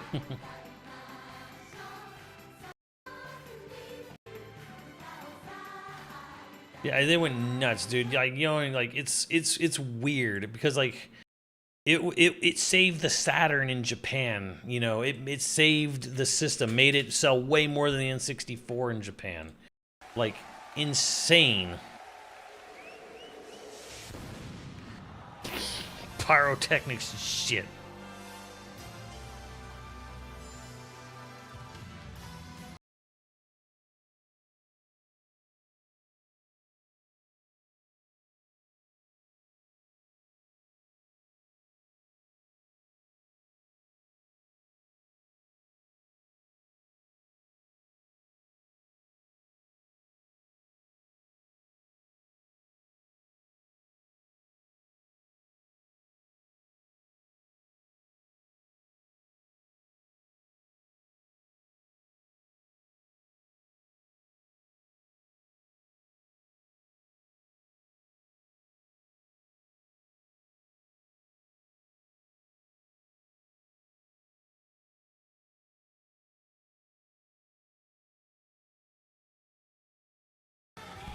I beat the PS4 game. They story-wise fridged the entire main cast of the original game and replaced the character designer with Tite Kubo, which I don't know if that was a good idea or not. And then they decided to change the genre and make it a fucking Diet Musuo game. Like a shitty, small fucking Dynasty Warriors game. So yeah, you take Fire Emblem. No, no more Fire Emblem. Shitty Fire Emblem Warriors. Yeah. Fridge the main cast. Yeah.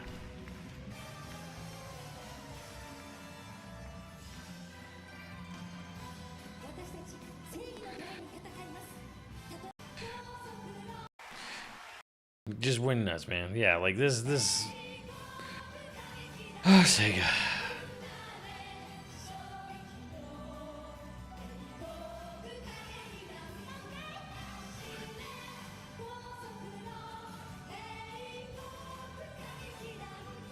Sounds like a sound business strategy, right?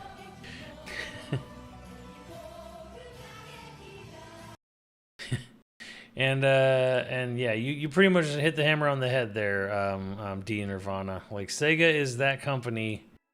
They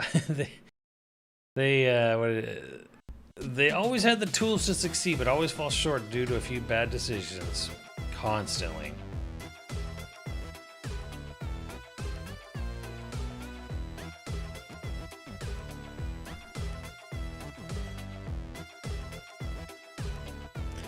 Oh, Sega. Where were we? Okay.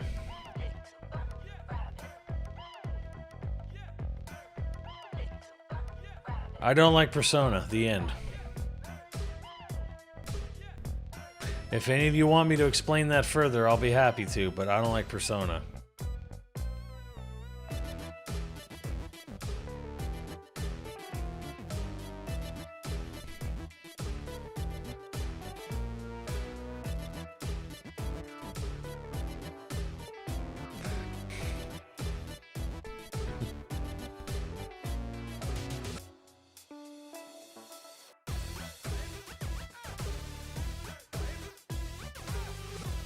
Brief, favorite and least favorite thing about Persona. Least favorite thing is how small the scope is on the game. I do not fucking have any weird desire to be a Japanese high schooler. That is not my fucking dream in life.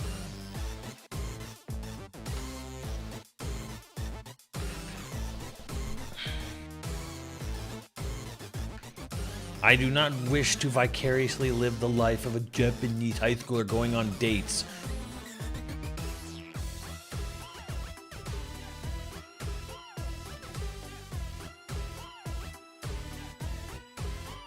See this, chat? See this? Let me show you what you never have now. I do not have any weird desire to date Japanese high schoolers.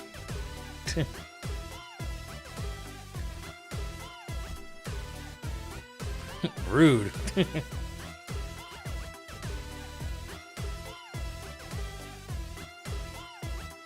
You will never have a closed fist, chat.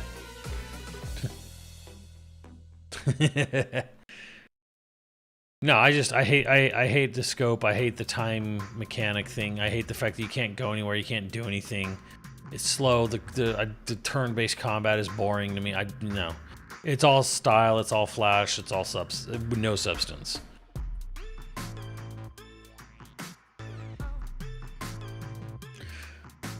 Best franchises to fall asleep to.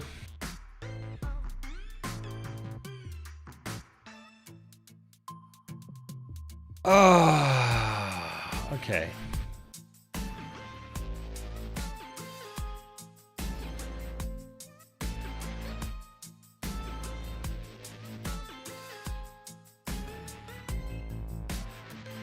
Lipstick on a pig, basically.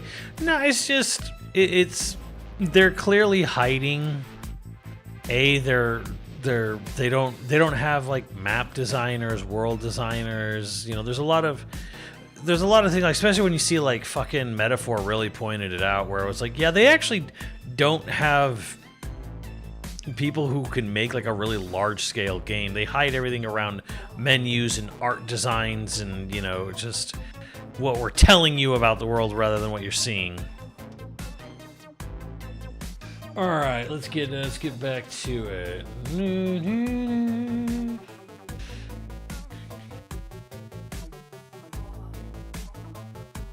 You know, Daytona's pretty great, but you do kind of need people for it. So I'm going to put Daytona a little lower on this list, just because it's a little bit of a setup game. It requires a setup that's just, you can't buy it right now, so that hurts it a lot.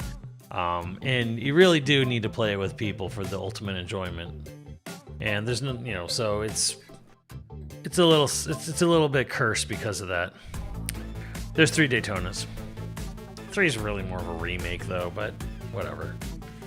There's Daytona Championship Edition, Daytona 2. There's technically a Daytona 3, but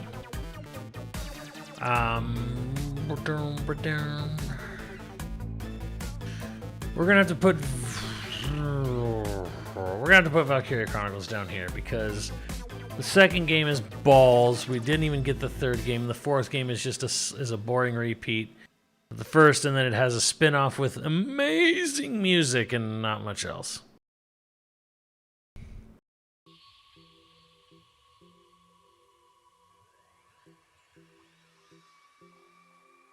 Oh, Power Yakuza is so good. So fucking good. Drop the beat.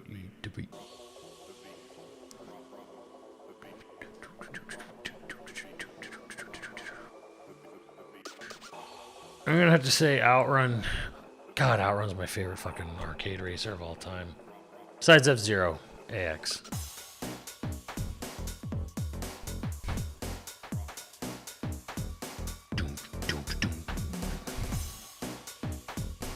Song slaps.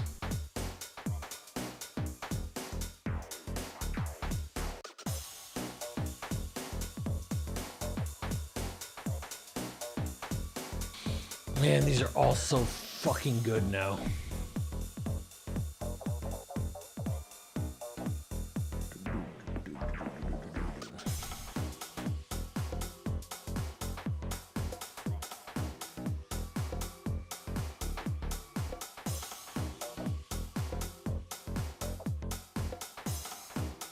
Might put Crazy Taxi over here because 1 is clearly the best, 2 is eh. 3 is a bit of is better than 2, but it's not as good as 1. But man, there's so many good modes in Crazy Taxi 3. Crazy Taxi's an all-timer, man.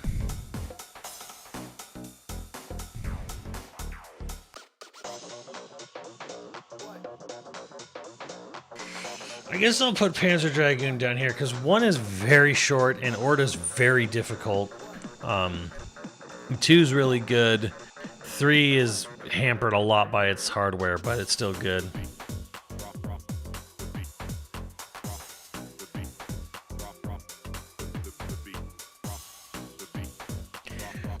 Al, I think you are confusing Streets of Rage for Final Fight. Like, I'm dead ass serious here.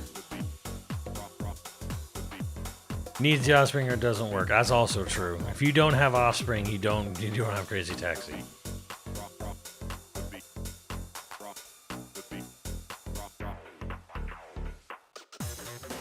We don't talk about the remakes.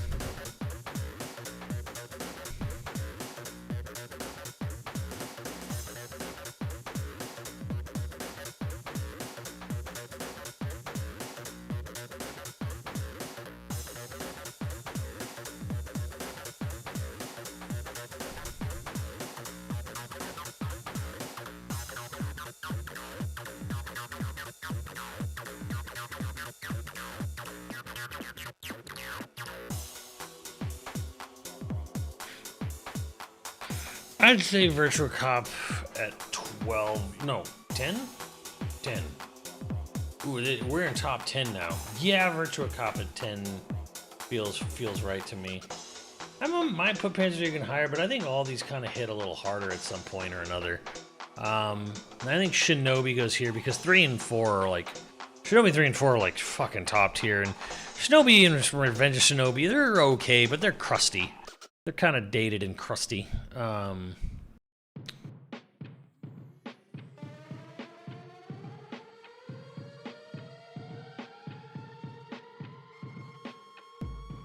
There is definitely a lot of... There's definitely a lot of like questionable Yakuza games, and yeah, there's a million of these things, and they're all pretty good. But there's a few of them that are hard to replay. And by the token, it pains me to say this, but like PSO, phenomenal. Episode 3 in PSO 2 in New Genesis,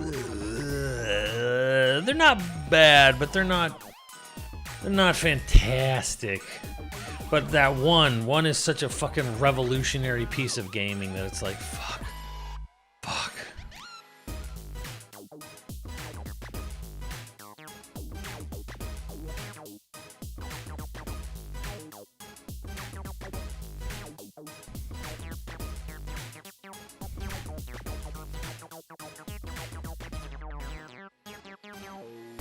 Yeah, that's it. PS0, yeah. But then there's also Universe and PS Portable.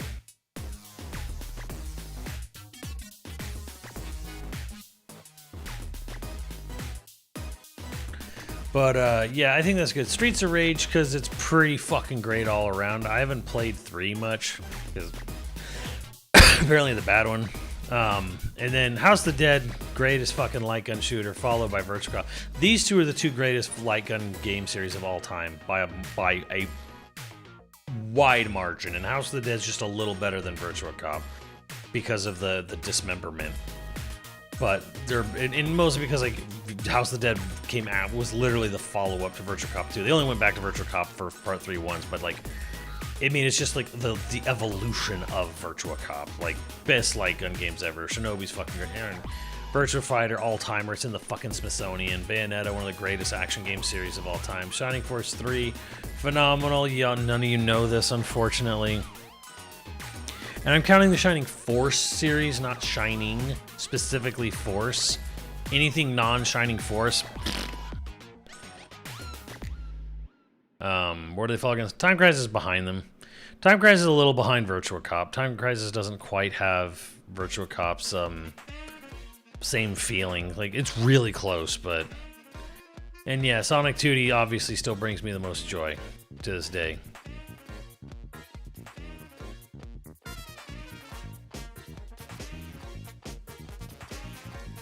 But yeah, these are like all-time, some of my, like, this top 5 is like, just top 10.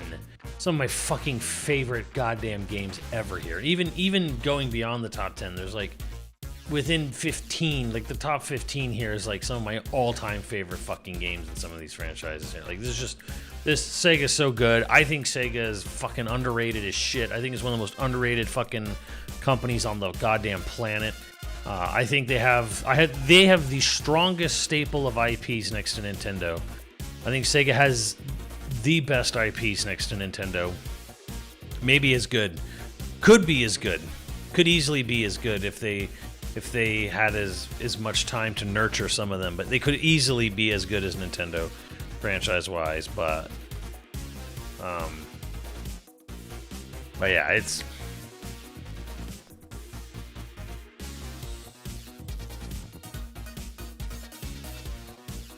If they only lock the fuck in.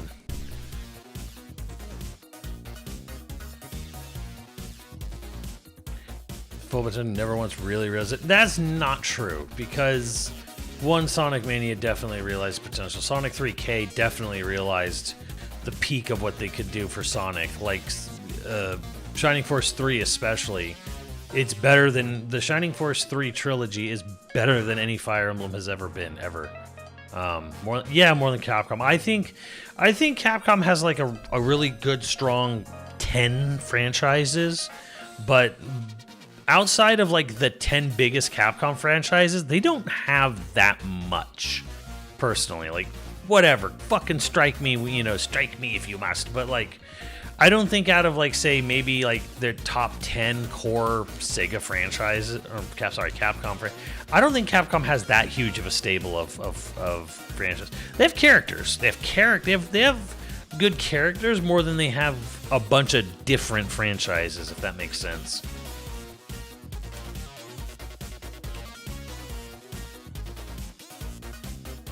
What could have been? You know about that story, Al? So here's another little trivia for you. When in the early '90s, when Hiroshi Yamauchi fucked Sony over big time, like publicly humiliated them with the Philips CDI maneuver and then the canceling of the Nintendo CD, Sony got in contact with Sega. And and Tom Kalinske was in discussions with Sega Japan. Sega of America was in discussions with Sony to basically say, all right, fuck it, let's bring your PSX, let's make it a Sega system. And Sega of Japan turned down the meeting. They didn't want to hear it. They said, well, Sony is an electronics, manufacturer for home electronics. What do they know about manufacturing a console? They don't know anything. This sounds like a bad deal. We're not even gonna meet with them. And Tom Kalinske said it was the stupidest fucking business decision in the history of bad decisions at that company. I'm like, damn right. Like, it was almost, there was this moment in time where it was could have been the Sega PlayStation, but Sega of Japan are fucking morons. Sega Japan of the 90s were fucking morons. They're not there anymore now, but like, man, they're fucking dumb. They were so dumb. So dumb back then.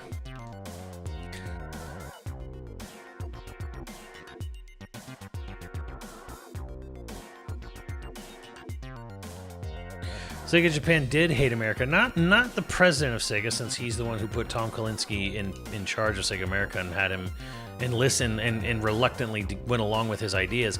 But the rest of Sega Japan hated Sega America because the president of Sega in Japan would constantly berate the Japanese division for being third fucking place behind their turbo fucking graphics in Japan with the Mega Drive, and the Mega Drive was a fucking flop over there. But would they have greenlit together? I mean, could you imagine Sega? Like, Sega went to fucking trial for the shit they allowed, for the shit they greenlit.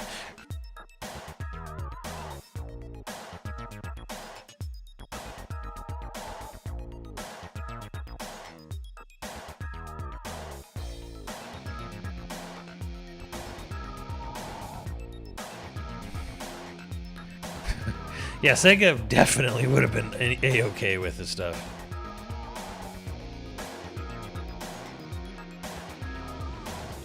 So dumb, so frustrating. So many good games came out of Sega. Sega still makes some of the best games, but man, their decision making. Sega just loved taking a shotgun to their fucking kneecaps.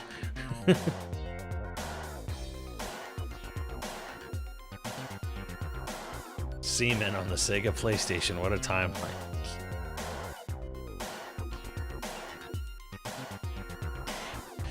Would have been quite an interesting thing. The Sega PlayStation. Because again, Saturn took off way better than the N64 did.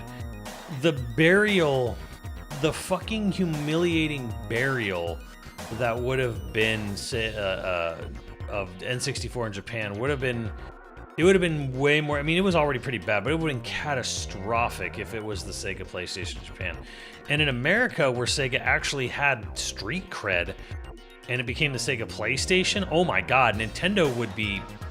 I don't even know where Nintendo would be right now. Honestly, like, idiot savants. Yeah.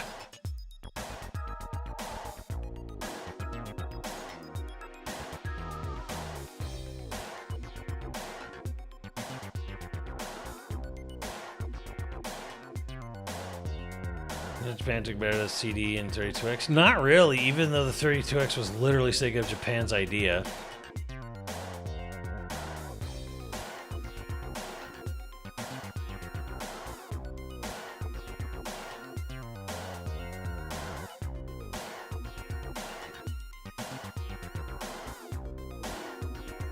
Make games. Dreamcast wouldn't have even happened. It would have just been the Sega PlayStation 2.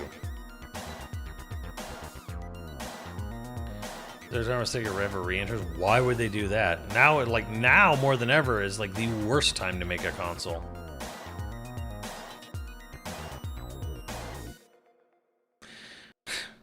Man, being a Sega fan in the mid-90s was pain. But you know what? I almost didn't care because you kept hearing about all these fucking amazing imports from Japan, and you'd get these import Saturn games, and it was like, holy shit. It was almost like you were in on something no one else was.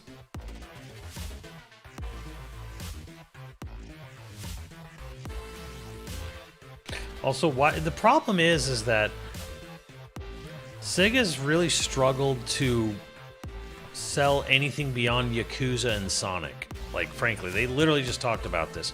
How they literally just made Shinobi, and it was fucking amazing, and it had all this critical acclaim, and none of you fucking bought it, even though it was cheap.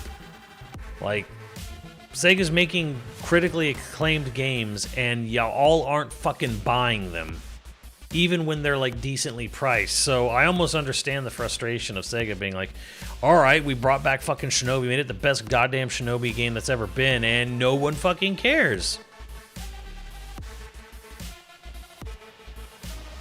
What games up here are still going? Well, 2D Sonic is, we don't know. Questionable, dead, coming back. Don't know. Kind of up in the air. Probably dead. No, they're making another one of these. Alive. Still going, alive. Just got a new game. Dead. No, this has a new one coming out. I forgot. There is a new Crazy Taxi. Outrun is dead. Technically still alive. They're getting a new arcade version of this. Dead. Definitely alive. Dead. Probably on life support. Dead. They just got a new game, but it didn't do well. Kind of same with Monkey Ball. Like, Monkey Ball is probably on life support. Dead. Still going somewhere. Probably mobile. Dead. Gonna be a long time. New game coming. Hopefully dead. And unfortunately very much alive. So, not that bad, honestly.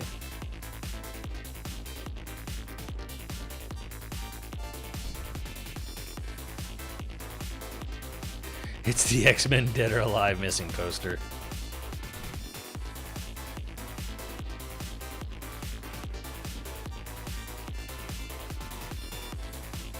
Some of it's questionable. Some of it's like it just got a new game. Like, I don't know. Love Sega though. Very split. Good Konami ranking. Castlevania. Castlevania, Contra, Bloody Roar, the end. Oh, I guess Metal Gear. Whatever. Metal Gear's dead.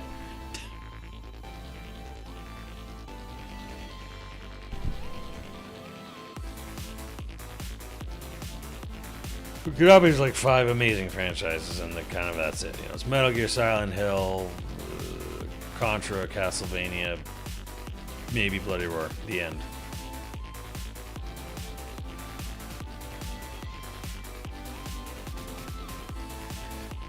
Nintendo rank? You missed it.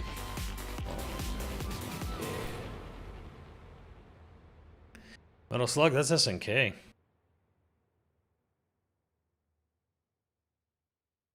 That's not a franchise, Honker. That's a fucking license. It's a license that died before you were born.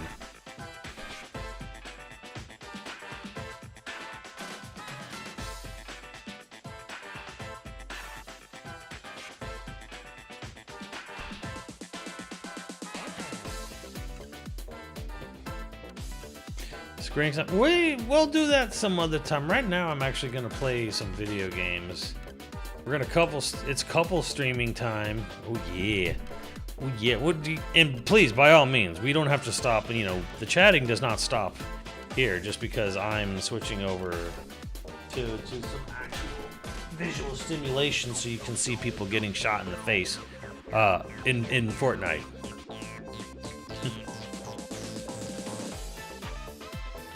Sony next time. Sony, Square. We could do Konami, but I feel like Namco would be a better use of our time. Yeah, I know it froze there because the system turned on. Sony, Square, Namco for sure.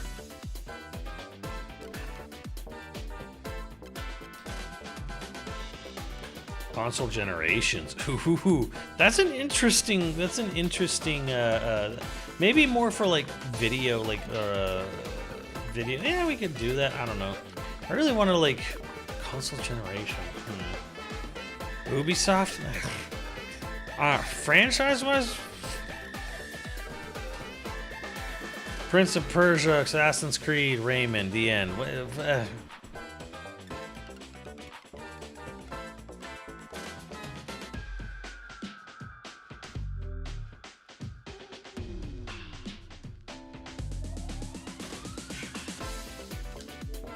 I mean, they have other franchises, I guess, but who cares?